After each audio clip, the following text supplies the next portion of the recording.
वजन हा जो आजार आहे हा आजार बेसिकली चरबीचा आजारच नाही की सुमो हे हेल्दी ओबेज आहेत. लोक सलाड्स खातात. आयुर्वेदाने सलाड निषिद्ध सांगितलेलं आहे. Obesity is a over nutritious disorder. अतिपोषित आजार आहे हा. हॉटेलमध्ये आपण जातो की ऑमलेट घेतो आणि फ्रूट ज्यूस पितो त्याच्यावर सकाळी सकाळी हेल्दी म्हणून. ॲक्च्युली मेटाबॉलिक डिसऑर्डर्समध्ये फ्रूटच चालत नाहीत. आता काही रिसर्च पेपर्समधनं असं लक्षात आलं आहे गरोदर बायका प्रेग्नंट बायका फळं जास्त खातात त्यांचे बेबीज पण फॅटी लिव्हरनी जन्म घेतात. पण आयुर्वेदातच फलाहार सांगितलेला आहे. असा कुठेही आहार आयुर्वेदात सांगितलेला नाही. जी स्थूल आहेत किंवा ओबीज आहेत किंवा ओव्हरवेट आहेत त्यांना जर वजन कमी करायचं असेल तर काय पद्धतीचा आहार आणि काय पद्धतीची दिनचर्या असली पाहिजे. स्थूलता हा वजनाशी निगडीत विषय नाही. मग लोक म्हणतात आम्ही हे डाएट करतो आम्ही ते डाएट करतो. ह्या डाएटवर न जाता त्या शरीराची खरी काय आवश्यकता आहे. One size doesn't fit all. तुम्हाला कुठल्या डाएटची गरज आहे हे त्या व्यक्तीने स्वतः एक अभ्यास करून किंवा त्या तज्ज्ञ व्यक्तीकडनं हे समजून घेऊन त्याची ट्रीटमेंट करणं गरजेचं आहे. डाएटमध्ये तुमचा प्रथिन ते कार्बोदक ह्यांचं एक जो रेशो आहे तो व्यवस्थित मेंटेन व्हायला पाहिजे. किती असायला पाहिजे. महाराष्ट्रामध्ये लोक भातावर वरण टाकून खातात. मी म्हणतो घट्ट वरणावर भाताची शीतं टाकून. नाईट शिफ्ट्स खूप रेग्युलर करावे लागतात. मुलं अभ्यास करतात रात्री. एकच फक्त नियम लक्षात ठेवायला पाहिजे की त्यांनी रात्री जेवायला नाही पाहिजे. आता जेव्हा तुमचं घड्याळ बंद आहे तेव्हा तुम्ही जर परत 2 वडापाव खाल्ले तर त्याचे कैक पटीने जास्त त्या आहाराचे दुष्परिणाम होतात. कारण काय त्यावेळेस लिव्हर मेटाबॉलिझम करेक्ट करण्यासाठी काम करत असतं आहार पचवण्यासाठी नाही. ज्यांना वजन कमी करायचं आहे त्यांनी मधु उदकं वापरावं. आणि मधु उदकं म्हणजे मध आणि पाणी हे कशासोबत घ्यायचं आहे. कडू रसांच्या औषधासोबत किंवा कडू रसांच्या आहारासोबत. कमिंग बॅक टू ओंकारने जो मगाशी प्रश्न विचारला त्याच्यावर की दिनचर्या कशी असावी आणि ती थाळी कशी दिसेल. फार जाड असेल तर थाळी दिसूच नाही मला असं. वजन वाढण्यासाठी कारणीभूत असलेले असे कुठले विरुद्धांना आहेत जे आपण रोजच्या आयुष्यात खातो. Coffee with ghee. Bullet coffee. कॉफीमध्ये कोकोनट ऑइल घेऊन घेतो. हा अतिशय मोठा विरुद्धांना आहे आजच्या काळात.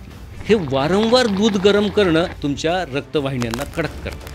तुमच्या आरबीसींना कडक करतात. आरबीसीची फ्लेक्झिबिलिटी किंवा फ्लुइडिटी जाते आणि मग ते छोट्या छोट्या रक्तवाहिन्यातनं पास होत नाहीत आणि मग आपल्याला अटॅक येतो. प्रॉब्लेम काय माहिती का खाण्याच्या पद्धती चुकतात. खाण्याचं प्रमाण चुकतं आणि खाण्याच्या वेळा चुकतं. नुसतं डाएट रिस्पॉन्सिबल नाही आहे. Processing of the food time of the food portion size of the food हे खूप महत्त्वाचं आहे.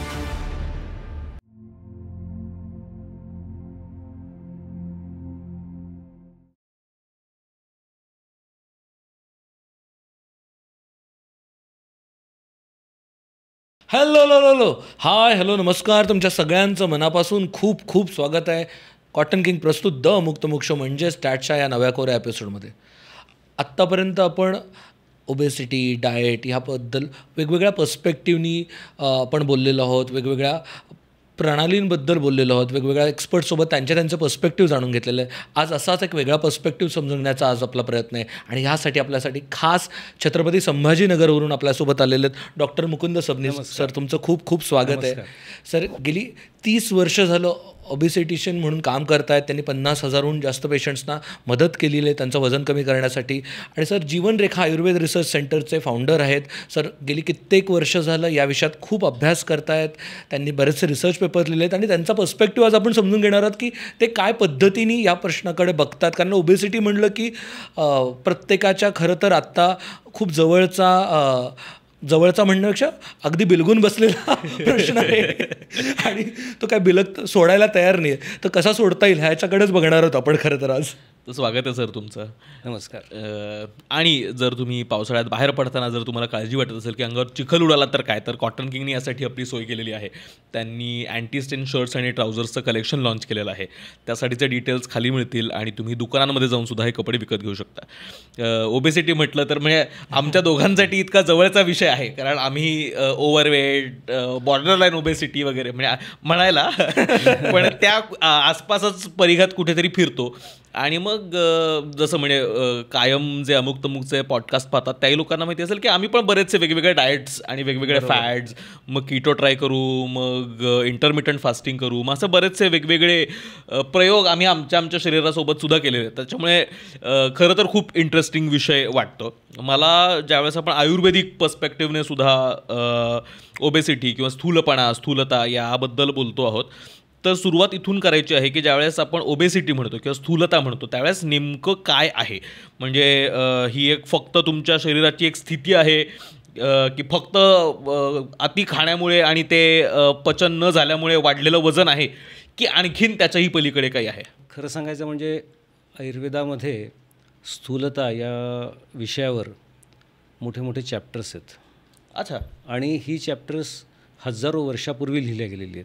म्हणजे स्थूलता ही काही आजची नाही आहे. हा प्रश्न असंख्य वर्षापासून मानवाला भेडसावणारा प्रश्न आहे. आता ही स्थूलता वैज्ञानिकदृष्ट्या कशी पाहायला पाहिजे आणि सर्वसामान्याच्या दृष्टीने कशी पाहायला पाहिजे ह्याच्यामध्ये खूप भिन्नता आहे, खूप फरक आहे. कारण सर्वसाधारण व्यक्ती ज्याला आपण कॉमन मॅन म्हणतो त्याला स्थूलता म्हणजे जो वजनदार आहे, जो जाड दिसतो तो स्थूल. पण जर एखाद्या फिजिशियनच्या माध्यमातून किंवा आयुर्वेदिक वैद्याच्या माध्यमातून जर बघितलं तर वजन हे स्थूलतेमध्ये मॅटरच करत नाही. हो, ओके. म्हणजे स्थूलता हा वजनाशी निगडीत विषय नाही आहे. बरं.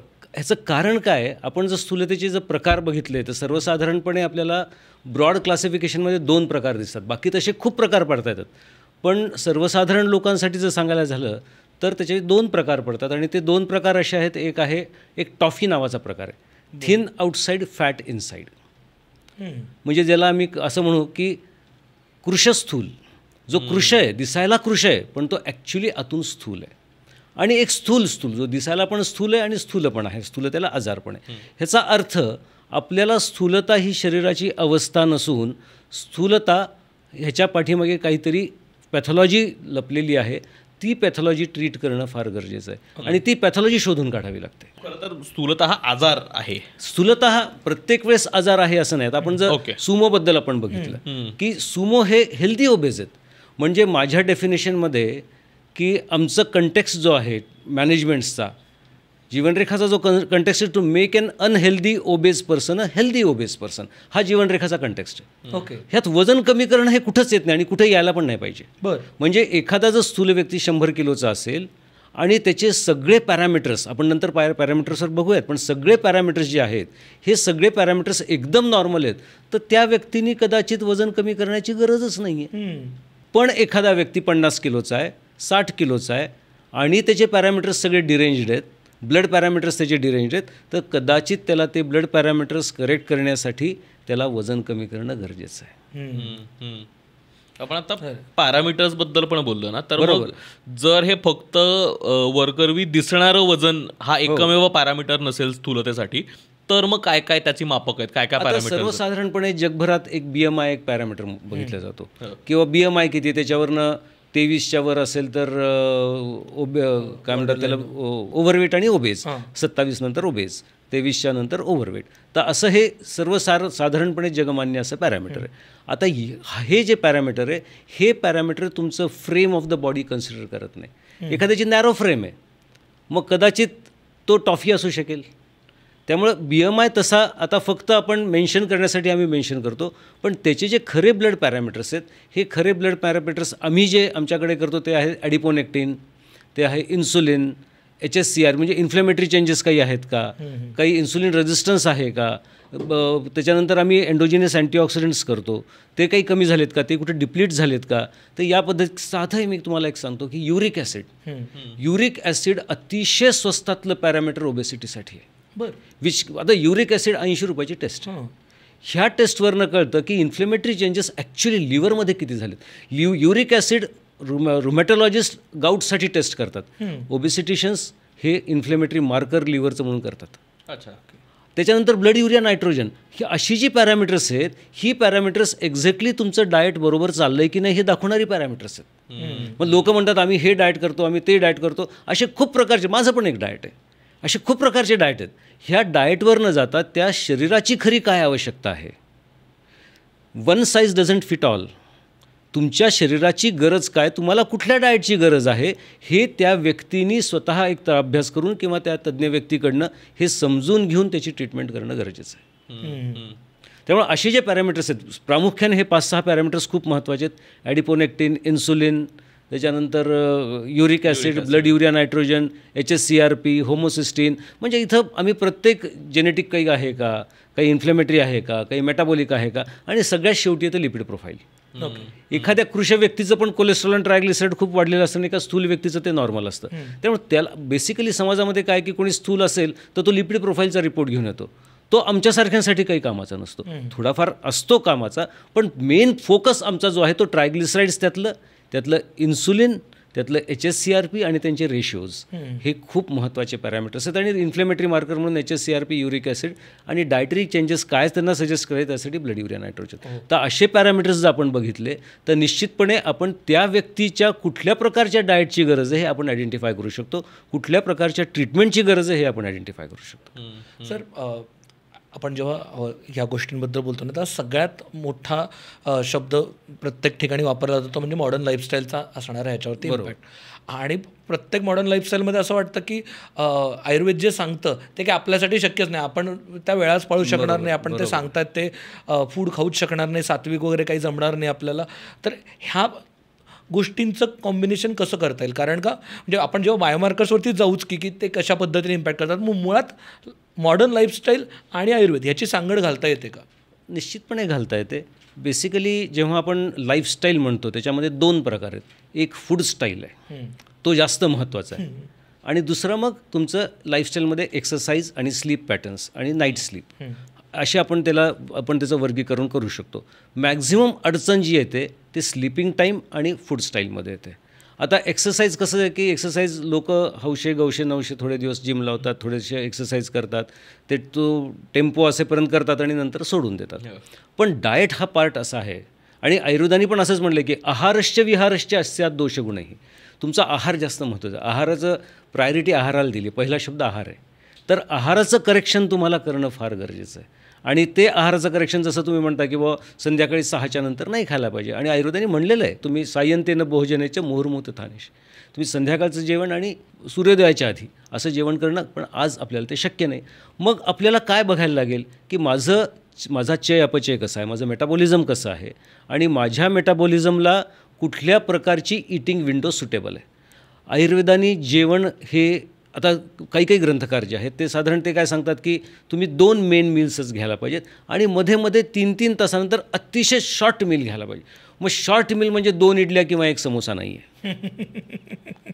लोकांना शॉर्ट मील म्हणजे 1 वडापाव, 2 इडल्या, हा शॉर्ट मील नाही आहे. तुम्हाला ज्याच्यामध्ये मधुर रस अगदी छोटंसं आहे, 2 घास 3 घास इतकं खाल्लं की शॉर्ट मील होतं. हे सर्वसाधारण जे खूप मेहनत करतात लोक त्यांच्यासाठी आहे. आयुर्वेदानी 25व्या अध्यायामध्ये अजून सूत्रस्थानाच्या चरकानी सूत्रस्थानाच्या 25व्या अध्यायामध्ये पण असं सांगितलेलं की तुम्ही एकदाच जेवण घ्या, एकभुक्त सगळ्यात चांगलं आहे. वन डे अ मील हे पण आरोग्यासाठी खूप चांगलं आहे. पण हे कोणी ठरवायचं आहे? हे तुमच्या वैद्यांनी ठरवायचं की आपलं मेटाबॉलिझम कसं आहे त्याच्यावर ते ठरवायचं की माझं किती वेळा कसं जेवण व्हायचं. आता आपण परत येऊया की लाईफस्टाईल काय, मग आपल्याला असंही सांगितलं की 2दा जेवण घ्या किंवा 1दा जेवण घ्या. मग 1दा जेवण घ्या म्हणजे तुम्हाला 2दा जेवण घेताना किंवा 1दा जेवण घेताना आपल्याला आपली ईटिंग विंडोची फ्रेम तयार करायला लागते की माझी ईटिंग विंडो काय आहे.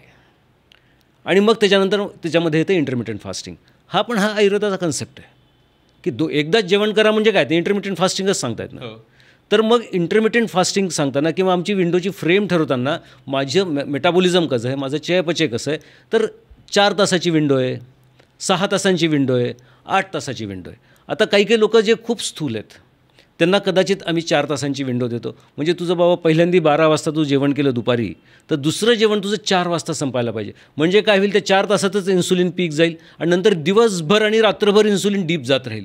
मग त्यावेळेस जसं इन्सुलिन डीप जाईल तसं लायपोलायसिस व्हायला लागतं, म्हणजे चरबीच्या पेशीतनं चरबी बाहेर यायला लागते. ते मसल्स युटिलाइज करतात एनर्जीसाठी, आणि मग ती चरबी जळते.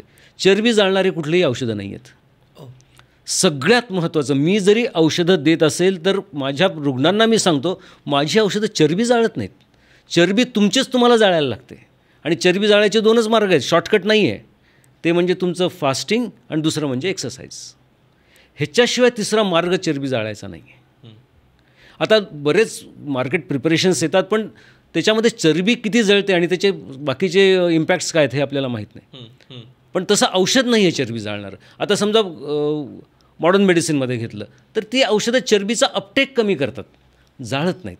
फॅट बर्न करायला औषध आहे. आता काही औषधं आहेत की जी फॅट बर्निंगपर्यंत, म्हणजे जे मायटोकॉन्ड्रिया फॅट बर्न करतं, बिटॉक्सिडेशन म्हणतो आम्ही त्याला, की चरबी जाळायची प्रक्रिया हे कोण करतं, हे तर मायटोकॉन्ड्रियाज करतात, ज्याला आम्ही इंजिन ऑफ द सेल म्हणतो.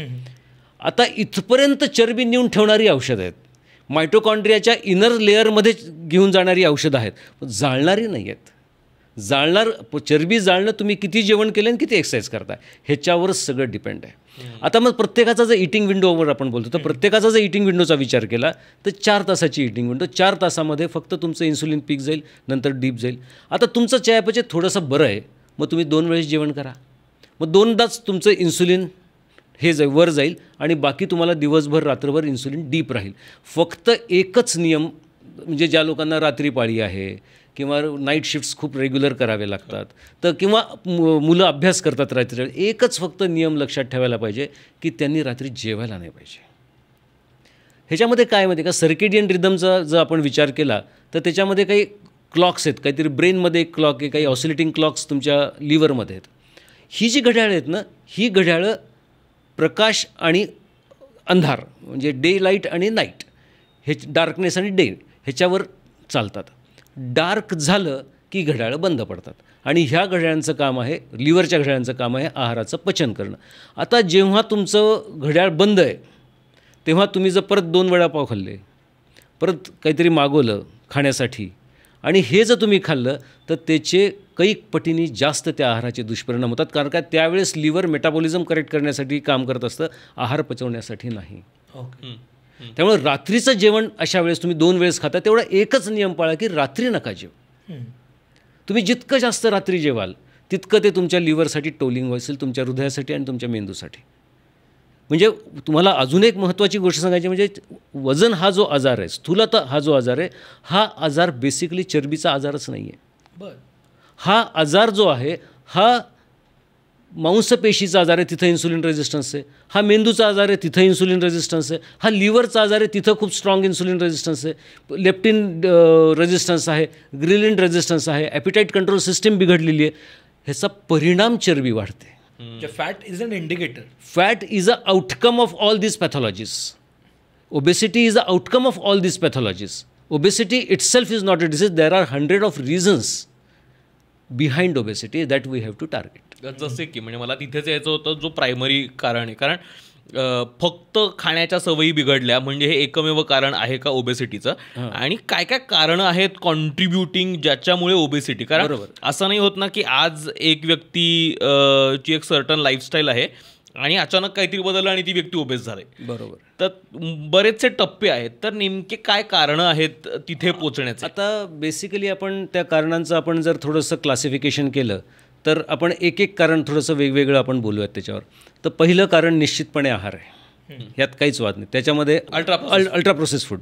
तर हे अल्ट्रा प्रोसेस फूड आहे, हे महत्त्वाचं कारण आहे डायटरी फॅक्टर्समधलं. त्याच्याशिवाय मग तुम्ही किती वेळा जेवता, तुमचं जेवणाचं प्रमाण किती आहे. आता आयुर्वेदाने काय सांगितलं, नॉर्मल व्यक्तीने अर्धपोटी जेवायला पाहिजे किंवा 1/4 रिकामं पोट भरून. आपण पोटभर जेवतो. आपल्याकडे जर कोणी आलं तर आपण सावकाश जेवा असं आपण सांगतो. आता सावकाश जेवा म्हणजे तुम्ही पोटभर हळूहळू जेवा असा अर्थ नाही. अवकाश म्हणजे पोटात जागा ठेवून जेवा, या पद्धतीने घ्यायला पाहिजे. तर सावकाश जेवणाचा जो अर्थ आहे तो पोटात काहीतरी जागा ठेवून तुम्ही जेवायला पाहिजे. मग किती जागा ठेवायची, डिपेंडिंग अगेन तुमचं मेटाबॉलिझम कसं आहे, तुमचं चयापचय कसं आहे. मग एक तर 1/4 जागा रिकामी ठेवा किंवा अर्धी जागा रिकामी ठेवा. पण हे लक्षात कसं राहणार की 1/4? आता मी कसं आहे माहिती आहे का, की बेसिकली हा अतिशय सुंदर प्रश्न आहे. काय माहिती आहे का, की आपल्या शरीरामध्ये एक ॲपिटाईट कंट्रोल सिस्टीम नावाची एक सिस्टीम आहे. आता फॉर एक्झाम्पल मी जेवायला बसलो, कुठेतरी पंक्तीत लग्नात बसलो आणि कोणीतरी मला आग्रह करतं आहे जेवायचा आणि लाडू देतं आहे, जिलेबी देतं आहे आणि मी 1 लाडू खाल्ला, 2 लाडू खाल्लं, 3ऱ्या लाडूला मला माझी बॉडी इंडिकेट करते माझ्या ब्रेनला, नाही आता बस. मग किती पण आग्रह झाला की नाही आपण असं करतो, बिलकुल नाही, मी नाही खाणार. आता ज्यांची ही ॲपिटाईट सिस्टीम बिघडलेली असते ना, हे कधी इंडिकेशन येतं, जेव्हा अर्ध पोट भरलेलं असतं, फुल पोटाला नाही.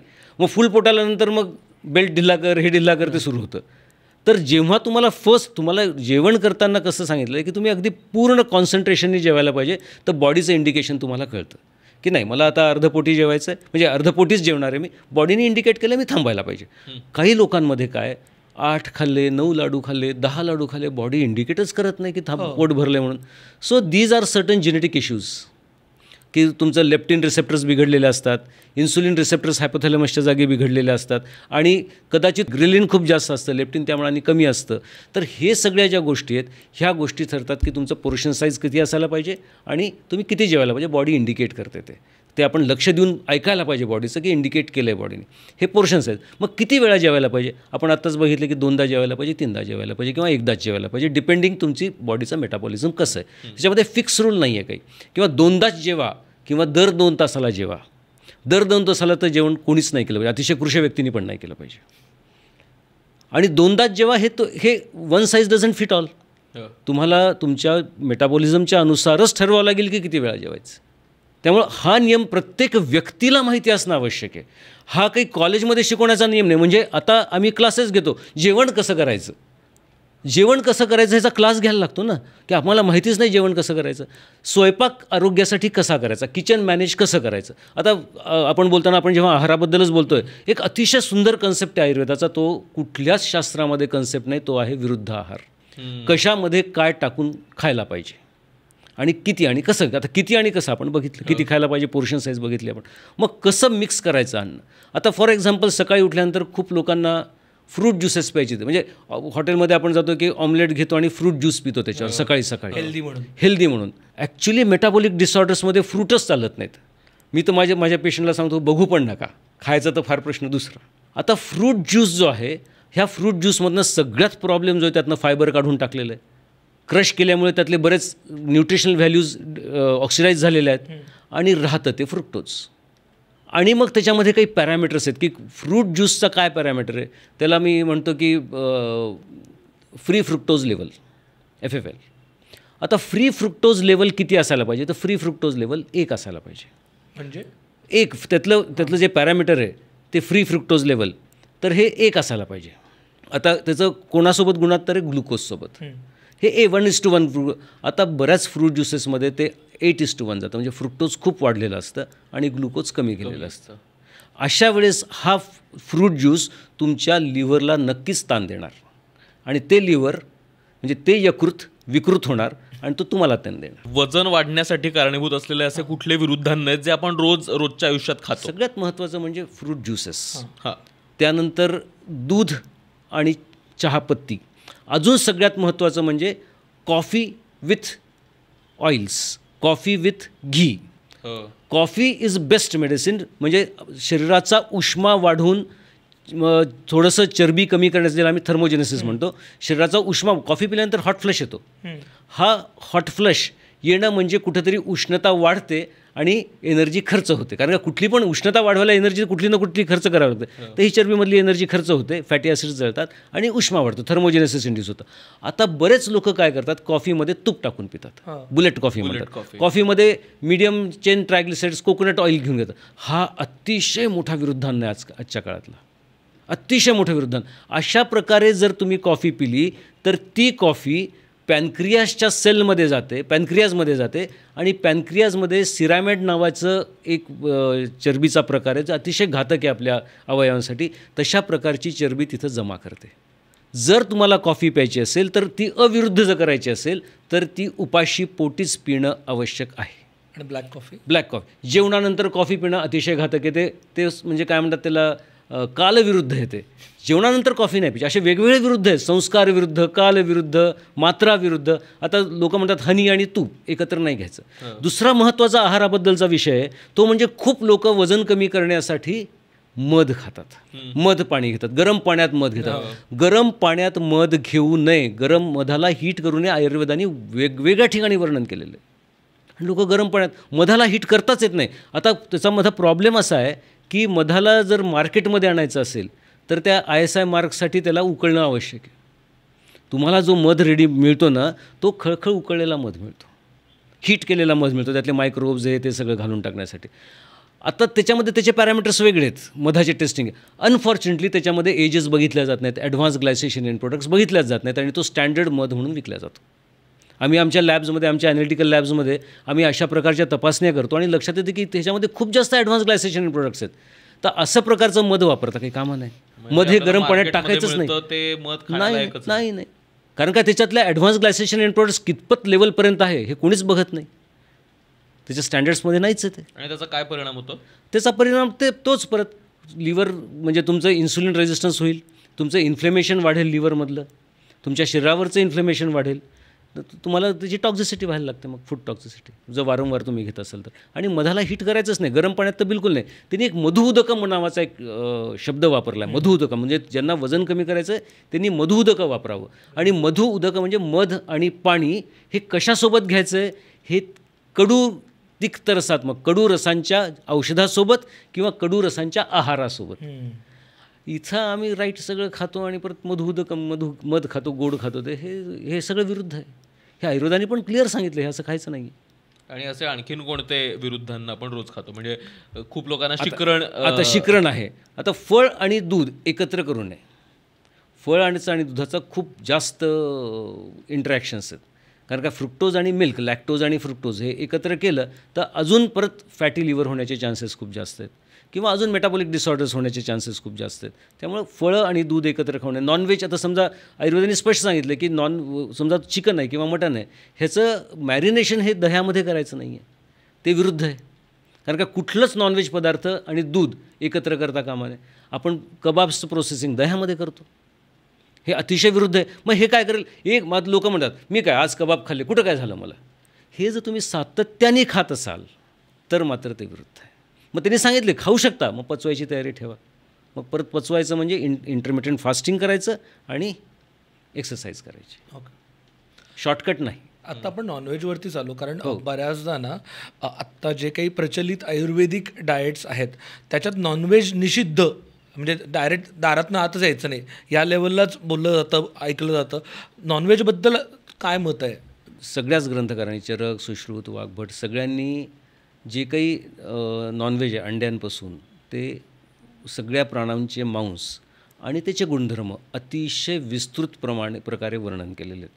आणि ते कुठल्या आजारात घ्यावे आणि कुठल्या आजारात घेऊ नये हे पण अतिशय विस्तृतप्रमाणे सांगितलेलं आहे. आता फॉर एक्झाम्पल मेंढीचं मांस किंवा मेंढीचं दूध हे बऱ्याच आजारांमध्ये त्यांनी किंवा खाऊच नाही निषिद्ध सांगितलेलं आहे. तेच शेळीचं खावं म्हणून सांगितलं, ते लघु असतं, ते पचायला हलकं असतं. तर या प्रकारे खूप खूप वर्णन, म्हणजे इवन चिकन आहे, तितीर आहे, मोर आहे, हरिण आहे, त्यानंतर समुद्राच्या ठिकाणी किंवा नदीच्या ठिकाणी राहणारे प्राणी आहेत, वृक्ष ठिकाणी राहणारे, जंगलात राहणारे प्राणी आहेत, ह्यांच्या मांसांचे वेगवेगळे वर्गीकरण केलेत आणि ते वेगवेगळ्या आजारांमध्ये ते सेवन करायस काही हरकत नाही असं स्पष्ट मोठे मोठे चॅप्टर्स आहेत त्याच्यावर, मोठे मोठे कोटेशन्स आहेत त्याच्यावर. त्यामुळे हा प्रकार नाही. आता दुसरा जो त्याच्यासोबतचा जो महत्त्वाचा प्रश्न आहे की हे नॉनव्हेज खायचं कसं. आता जेव्हा एखादा व्यक्ती नॉनव्हेज खातो ज्याचं यकृत हे प्राकृत आहे, त्याचं यकृत हे, कारण का सगळं मेटाबॉलिझम हे यकृतावर आहे, त्याचं यकृत हे प्राकृत आहे, ज्याला इन्सुलिन रेझिस्टन्स नाही आहे, तर त्याला जर तो प्रोटीनसाठी जर नॉनव्हेज खात असेल तर त्यांनी नॉनव्हेज हे बॉइल्ड करूनच खायला पाहिजे. आणि त्याचं जेवण 5 पीसेस त्याचा आणि त्याच्यासोबतचा ब्रॉथ, आणि ते ब्रॉथ तयार व्हायला बरेच यूट्यूब व्हिडिओज आहेत ब्रॉथ कसा तयार, 3-3, 4-4 तास लागतात ब्रॉथ तयार करायला. तर हा ब्रॉथ तयार करायचा, हे नॉनव्हेजचे पीसेस उकड ज्याला आपण म्हणतो, एवढंच तुमचं जेवण असायला पाहिजे त्यावेळेसचं. आता आपल्याला नॉनव्हेज खायचं म्हणजे आपण बिर्याणी मागवतो, आपण भाकरीसोबत चुरून खातो, ते चुलीवर करून ते चुरून खातो. अशा प्रकारचं जर नॉनव्हेज तुम्ही सातत्याने खाणार असाल आणि तुम्हाला लिव्हरला इन्सुलिन रेझिस्टन्स असेल, म्हणजे तुमचं लिव्हर हे विकृत असेल, तर ते जे प्रोटीन्स तुम्ही खाताय त्याचं कन्व्हर्जन कार्बोहायड्रेटमध्ये होतं, तुम्हाला ॲक्च्युअल प्रोटीन्स मिळतच नाहीत. त्यामुळे ते खाण्याच्या पद्धती आहेत. प्रॉब्लेम काय माहिती आहे का, खाण्याच्या पद्धती चुकतात, खाण्याचं प्रमाण चुकतं आणि खाण्याच्या वेळा चुकतात. नुसतं डाएट रिस्पॉन्सिबल नाही आहे, processing of the food, time of the food, portion size of the food हे खूप महत्त्वाचं आहे. आपण आता हेच बोलतोय ना, तर मला ॲक्च्युअल आता मूळ जो प्रश्न आहे ना, की मग ज्या लोक जी स्थूल आहेत किंवा ओबीज आहेत किंवा ओव्हरवेट आहेत, या कुठल्याही कॅटेगरीमध्ये येणारी जी माणसं आहेत, त्यांना जर वजन कमी करायचं असेल तर काय पद्धतीचा आहार आणि काय पद्धतीची दिनचर्या असली पाहिजे? म्हणजे आता आपण एनिवे त्या सोल्युशन्सकडे बोलतोय, तर काय केलं पाहिजे? सगळ्यात महत्त्वाचं इटिंग विंडोज सांभाळायला पाहिजे. आपण सगळ्यात महत्त्वाचं दुर्लक्ष करतो इटिंग विंडोजकडे. अच्छा, तर तुम्ही किती, आपला कन्सेप्ट काय माहिती आहे का, मॅक्झिमम ओबेज पीपल जे लोक आहेत हे इन्सुलिन रेझिस्टंट आहेत. मला असं वाटतं 70% माझ्याकडे येणारे साधारण 70 ते 80% लोक हे इन्सुलिन रेझिस्टंटच असतात. बरं, इन्सुलिन रेझिस्टन्सला जे काही लॅबमध्ये टेस्ट करतात ते 2 ते 25 असा रेंज असतो, पण ओबेसिटीसाठी आम्ही 9च्या आत इन्सुलिन, सगळ्यात हेल्दी 6 ते 7 इन्सुलिन असावं, इतकं त्या रेंजमध्ये ते असावं. तर आपला कन्सेप्ट जेव्हा वजन कमी करणं असतो आणि वजनाच्या पाठीमागचा आजार कमी करणं असतो, तेव्हा पहिला कन्सेप्ट हा घ्यावा लागतो की तुमचा इन्सुलिन डीप गेला पाहिजे वाढलेला. मग तुमचं इन्सुलिन किती आहे, तुमचे ट्रायग्लिसराईड्स अजून महत्त्वाचा मार्कर आहे. लिपिड प्रोफाईलमधले जे आपण ट्रायग्लिसराईड्स बघतो, तुमचे ट्रायग्लिसराईड्स किती आहेत ह्याच्यावर ठरतं की तुम्ही तुमची इटिंग विंडो काय ठेवायला पाहिजे. इटिंग विंडोनंतर तुम्ही पोर्शन साईजकडे लक्ष द्या. पोर्शन साईज तुमचं आपण आधी बोललो की 1/4 रिकामं किंवा ओबेसिटीसाठी अर्ध रिकामं पोट पाहिजे आणि त्याच्यानंतर अर्ध ते पाण्याने भरलं पाहिजे, 1/4 पाण्याने भरलं पाहिजे आणि 1/4 रिकामंच पाहिजे नेहमी. या पद्धतीचं पोर्शन साईज पाहिजे. आता जेव्हा एक येतो की आपण काय खायला पाहिजे त्याच्यामध्ये, आता सगळ्यात महत्त्वाचं काय माहिती आहे का, भारतामध्ये आपण सिरम ग्लुकॅगॉन करत नाहीत. म्हणजे ग्लुकॅगॉन नावाचं एक हॉर्मोन आहे जे एक्झॅक्टली इन्सुलिनच्या विरुद्ध काम करतं आणि ते दोन्ही जे तिथून स्त्रवतात पॅनक्रियाजमधनं स्वादुपिंडातनं, त्या पेशी अगदी जवळजवळ आहेत. आता इन्सुलिन रेझिस्टन्समुळे म्हणजे इन्सुलिनचा अवरोध असल्यामुळे त्या इन्सुलिनच्या पेशींना बीटा सेल्सला हे अल्फा सेल्स दिसतच नाहीत. आता इथे इन्सुलिन टू ग्लुकॅगॉन रेशिओ तुमचा 0.4 0.8 1पर्यंत ठीक आहे, पण आपलं प्रोटीन टू कार्बोहायड्रेट रेशिओ इतका मोठा आहे की तुमचा इन्सुलिन टू ग्लुकॅगॉन रेशिओ खूप वर जातो. 20 22 25 असं म्हणतात. म्हणजे मला एक्झॅक्टली डेटा नाही आहे माझ्याकडे, पण सॅड अमेरिकन डाएट म्हणजे सॅड ज्याला म्हणतो की अमेरिकन डाएट जे आहे त्याला सॅड म्हणतात, की त्या डाएटमध्ये तो जो रेशिओ तो 70पर्यंत जातो, जो 1 पाहिजे. अशा वेळेस काय होतं, तुम्ही काही पण खा, एक तर साखर होईल नाही तर चरबी होईल लिव्हर त्याचं. मग तुमचा आहारामध्ये काय पाहिजे, तुमचा प्रथिन ते कार्बोदक ह्यांचं एक जो रेशिओ आहे तो व्यवस्थित मेंटेन व्हायला पाहिजे. किती असायला पाहिजे तो प्रत्येक पेशंटनुसार परत वेगळा आहे. ओके. तो किती असायला पाहिजे तुमचं प्रथिन. आता काय माहिती आहे का, साधं उदाहरण देतो मी तुम्हाला. महाराष्ट्रामध्ये लोक भातावर वरण टाकून खातात. मी म्हणतो घट्ट वरणावर भाताची शीतं टाकून खा, इतकं असावं. आपण जसं वरण पातळ वरण भातावर टाकून कुस्करून खातो तसं वरण घ्या. मग ते मुगाचं असो, तुरीचं असो किंवा अजून कशाचं असो, ते वरण घ्या आणि त्याच्यावर भाताची शीतं टाका, इतकं असावं ते. कारण का हे ॲनालाइज करणं खूप टफ आहे. किंवा प्रत्येक लिव्हरसाठी त्याचं लिव्हर आणि हिपॅटोसाइट्स किती इन्सुलिन रेझिस्टंट आहेत, त्याचा इन्सुलिन टू ग्लुकॅगॉन रेशिओ किती आहे ह्याच्यावर ते डिपेंड असतं की किती कसं खायला पाहिजे. पण साधं उदाहरण की तुमचं कार्बोहायड्रेट्सच्या प्रमाणात तुमचं प्रोटीनचं प्रमाण जास्त पाहिजे. आता ह्याच्यामध्ये परत व्हेजिटेरियन नॉन व्हेजिटेरियन आलं. व्हेजिटेरियन प्रोटीन्स ऑलरेडी येतात. जेवढे व्हेजिटेरियन प्रोटीन्स आहेत, डाळी आहेत, कडधान्य आहे, ह्याच्यामध्ये ऑलरेडी 60-70% कार्बोहायड्रेट्सच आहेत. आहेतच किती 25 ते 30% प्रोटीन्स आहेत. म्हणजे तुम्ही जर फक्त मटकी खाल्ली तर असंही तुम्हाला कार्बोहायड्रेट मिळालेले आहेत. त्यामुळे तुम्ही कुठल्या प्रकारचे प्रथिनं खाता, नॉनव्हेज खाताय, व्हेज खाताय, त्याच्यामध्ये पण तुम्ही ते कसे तयार करता. आता ह्याचा दुसरा महत्त्वाचा भाग हा चांगला आहे की बुवा लोक सलाड्स खातात भरपूर. आयुर्वेदाने सलाड निषिद्ध सांगितलेलं आहे. निषिद्ध सांगितलं, 100% निषिद्ध सांगितलं आहे. अन्नपान विधी अध्यायामध्ये त्यांनी स्पष्ट सांगितलं आहे की तुम्ही कच्चं भाज्या नाही खायच्यात. मग फायबर्स कुठून मिळणार? भाज्या स्वते करून खा ना. त्यांनी भाज्या नाही खायला. तुम्हाला एक सांगतो, वाघभटाचं एक सूत्र आहे की कोरुक कोरुक कोरुक असं म्हणलं आहे. म्हणजे तिथं प्रश्न विचारला की कोरुक कोरुक कोरुक, कोण आजारी आहे, कोण आजारी आहे, कोण आजारी आहे. तर उत्तर काय, हितभूक मितभूक अशाकभूक. जो पालेभाज्या किंवा भाज्या खूप जास्त खात नाही तो निरोगी आहे. म्हणजे भाज्या उकडून किंवा भाज्या तुम्ही प्रेशर कुक्ड, नुसतं आता उकडून म्हणजे आपण शिजवून खातो, प्रेशर कुक्ड पाहिजे. विशेष करून शेंगा भाज्या, कडधान्य आणि डाळी ह्या प्रेशर कुक्ड पाहिजेत, म्हणजे ते लेक्टिन त्यात डिझॉल्व्ह होऊन जातं. ओके. आणि त्यात मग सगळ्या भाज्या खाल्ल्या तुम्ही सगळ्या भाज्या म्हणजे आता त्याच्यामध्ये ओबेसिटी जेव्हा येते तेव्हा परत बीटरूट नाही चालत, कारण का बीटरूटमध्ये साखर खूप आहे. मग गाजर नाही चालत, गाजरमध्ये साखर खूप आहे, त्याचा ग्लायसेमिक बटाटा नाही चालत, ह्या स्टार्ची व्हेजिटेबल्स नाही चालत. मग सगळ्यात चांगलं कोणत्या आहेत, शेंगा भाज्या ज्याच्यामध्ये प्रथिनं जास्त आहेत. सगळ्या शेंगा भाज्या सगळ्यात चांगले प्रथिनं, शेवग्याची शेंग आहे, गवारीची शेंग आहे, बिन्नीस आहे, चवळी आहे, वाल आहे, अशा ज्या शेंगा आहेत ह्यांचं प्रमाण स्थूल व्यक्तीने वापरलं, जास्त ठेवलं. आणि सगळ्यात महत्त्वाचं इंटरमिडियंट फास्टिंगमध्ये सांगायचं म्हणजे तुम्ही उपवास तर फास्ट खूप करता, त्याला महत्त्व नाही आहे, तुम्ही कसा सोडता त्याला महत्त्व आहे. तो उपवास तुम्ही कसा सोडता, काय खाऊन तुम्ही तो उपवास बंद करता ह्याला फार महत्त्व. तुम्ही परत मिठाया खाऊन खाल्ले, परत फळं खाऊन जर केलं तर त्या उपवासाला करण्यालाच अर्थ राहत नाही, कारण का तुमचं इन्सुलिन लगेच स्पाईक होईल. तेव्हा उपवास सोडताना तुम्ही प्रोटीन प्रधान आहार घेऊन तो उपवास सोडणं अपेक्षित आहे. मग तुम्ही डाळी खा. फक्त कडधान्य शिजवलेले खा, किंवा तुम्ही चिकनचे पीसेस खा, मटनचे पीसेस खा, चिकन ब्रॉथ घ्या, मटन ब्रॉथ घ्या, असे पदार्थ खाऊन इंटरमिटेंट फास्टिंग सोडणं अपेक्षा. इथं आपण फ्रूट ज्यूस खातो. इतकं विरोधी आहे सगळं, आणि फ्रूट ज्यूस खाल्ला म्हणजे 24 तासाचा उपवास पाण्यात गेला की तुमचं इन्सुलिन स्पाईक इतकं वाढतं आणि फ्रुक्टोज तुम्हाला तुमच्या लिव्हरला इतकं मिळतं की ते परत इन्फ्लेम करतं. तर हे छोटे छोटे छोटे बारकावे वजन कमी करताना फार महत्त्वाचे आहेत. सर, कमिंग बॅक टू ओंकारने जो मगाशी प्रश्न विचारला त्याच्यावर, की दिनचर्या कशी असावी आणि ती थाळी कशी दिसावी साधारणतः, म्हणजे मोठामोठी. फार जाड असेल तर थाळी दिसूच नाही मला असं वाटतं. म्हणजे थाळीचा काही प्रश्नच नाही. जाड असेल तर थाळी एमटीच असावी.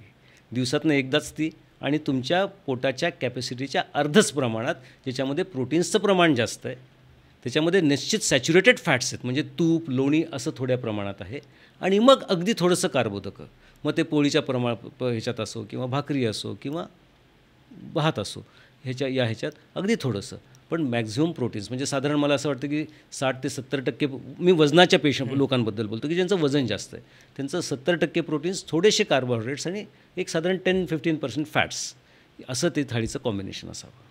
म्हणजे ही जी सिस्टीम आहे ना, की ते फूड पिरॅमिड्स आणि मग हे खूप जास्त, हे ना कस्टमाइजच करायला पाहिजे. कारण काय, आहार हा कम्प्लीट कस्टमाइज कन्सेप्ट आहे. हा जनरलाइज कन्सेप्ट होऊच शकत नाही. जे तुमच्यासाठी चांगलं आहे ते कदाचित माझ्यासाठी फार खराब असेल. त्यामुळे it should be everything customized. आणि आयुर्वेद तर कस्टमायझेशनवरच आधारित आहे. पूर्ण आयुर्वेद कस्टमाइज आहे, तिथं जनरलाइज काहीच नाही आहे. सर, तुम्ही म्हणालात की थाळी दिसलीच नाही पाहिजे, पण होतं काय माहिती आहे का, म्हणजे मी हे प्रयत्न केले, मी IFचा खूप प्रयत्न केलेला आहे, आणि मला असं होतं की ते खाल्लं नाही ना की मग हात थरथर कापायला लागतात, भूक लागायला लागते, मग चिडचिड व्हायला लागते, सगळं होतं ते. म्हणजे माझं फक्त घड्याळाकडे काटा असतं की आता कधी 12 तास कंप्लीट होतात, कधी 14 तास कंप्लीट होतात. सो अशा वेळेला काय माहिती आहे का, की बेसिकली आपण जर ॲडिक्शन हा विचार केला तर जे केमिकल्स किंवा जे न्यूरो ट्रान्समिटर्स ॲडिक्शनमध्ये इन्वॉल्ड असतात तेच फूड ॲडिक्शनमध्ये पण इन्वॉल्ड आहेत. So food is addiction. बापरे. So eating food is addiction. म्हणजे लोकांना नाही का मानसिक थकवा खूप येतो डाएट कंट्रोल करताना. प्रचंड मानसिक थकवा येतो, आणि त्याच्यापेक्षा जास्त नातेवाईकांना येतो, कारण का ह्याने काही खाल्लं नाही. मला एक सांगा की उपवास किंवा हा फॅक्टर जर खराब असला असता तर सगळ्या धर्मांनी उपवास करायला कशाला सांगितले असते? साधा प्रश्न आहे हा. सगळे धर्म उपवास सांगतात, सगळे शास्त्र उपवास सांगतात, कारण उपवास हा शरीरासाठी अत्यंत आवश्यक आहे. आणि उपवास केल्यानंतर आमच्या शरीरात निर्माण होणाऱ्या विकृत पेशी ज्या आहेत किंवा जो एज झालेल्या पेशी आहेत ह्यांचं ऑटोफेजी होते, ह्यांना त्यांचं एनगल्फिंग होतं आणि शरीर स्वच्छ व्हायला लागतात. स्वच्छ होणं एक खूप रॉ टर्म आहे, पण शरीर निरोगी राहायला लागतं. त्यामुळे उपवासाचे अशाच प्रकारचे फायदे आहेत. पण तुमचा जो प्रश्न आहे की मग एक्झॅक्टली भूक खूप लागायला लागते. आता होतं काय माहिती आहे का, की हे तुम्हाला तुमच्या माइंडला आणि बॉडीला ट्रेनिंग द्यायला लागतं. तुम्हाला आधी आयडेंटिफाय करायला लागतं की ही खरी भूक आहे का खोटी भूक आहे. हे आपल्याला समजून घ्यायला लागतं. खरी भूक कशी असते की बाबा आवाज खोल जातो, अशक्तपणा वाटायला लागतो, हातापायला मुंग्या यायला लागतात, किंवा चक्कर आल्यासारखं थोडं वाटायला लागतं. अशा वेळेस जेव्हा ती भूक लागते तेव्हा खरी भूक आहे. खोटी भूक म्हणजे इमरतीच्या दुकानासमोरनं चाललो, पावभाजीच्या वड्याच्या दुकानासमोर चाललो आणि मग लगेच काहीतरी खावं वाटलं आणि ते नाही मिळाल्यानंतर अजून जास्त खावं वाटलं, ही खोटी भूक आहे. तर that we call in a scientific language, आम्ही त्याला टॉक्झिक हंगर म्हणतो. आणि आपण टॉक्झिक हंगरच्या बळी पडतो. आपण आमच्या बॉडीचे सिग्नल्स नीट लक्षात नाही घेत. त्यामुळे तुम्हाला जर खरी भूक लागत असेल तर खरी भूक लागण्यासाठी त्याचे काही औषधं पण असतात की तशा प्रकारची भूक, आणि तशी औषध दिल्यानंतर भूक लागत नाही, कारण का ते बिटर टेस्ट रिसेप्टर्सला आम्ही स्टिम्युलेट करतो, त्यामुळे तशी भूक लागत नाही. पण आता तुम्हाला जेव्हा अशा भूक लागते तेव्हा तुम्हाला तुमच्या मेंदूला सारखं सांगावं लागतं की नाही अजून वेट करायचं थोडं, नाही अजून वेट करायचं थोडं. अशा वेळेस जेव्हा ॲडिक्शन्स असतात खूप लोकांना, मला गोड खाल्ल्याशिवाय होतच नाही, मग आम्ही त्यांना सांगतो एक 80% 90% डार्क चॉकलेट घ्या आणि छोटासा तुकडा टाळूला लावून टाका, मेंदूला कळू द्या गोड मिळालं आहे इतकंच. किंवा मग आपल्याला इटिंग खायच्या पद्धती शिकवावं लागतात. आम्हाला खूप आवडतं. आम्ही सर्वसाधारण एक खूप कॉमन उदाहरण लोकांना देतो, किंवा तुम्ही श्रीखंड कसं खाता. मग श्रीखंड आम्ही वाटीत घेऊन खातो, 1 चमचा 2 चमचे, खूप मस्त, अरे किती छान आहे, कुठल्या कंपनीचं आहे, हे ते सगळं तारीफ कर. नंतर ती वाटी आम्ही पटपट संपवतो आणि शेवटचा चमचा पुसून चाटून खाऊन टाकतो. मग तुम्ही खरे टेस्ट कधी घेतली आहे, पहिला चमचा, दुसरा चमचा आणि शेवटचा चमचा. मग 3च चमचे घ्या ना. मग 3च चमचे घ्या ना तुम्ही वाटीमध्ये. हा पहिला, हा दुसरा आणि संपलं. पण काय होतं माहिती आहे का, की आमचं व्हिज्युअल जो काही हे असतो, की व्हिज्युअल आमचं ॲडॅप्शन जे असतं किंवा ब्रेनला माहिती द्यायची असते डोळ्यांना, की नाही एवढंच आहे, पुरणार नाही आहे.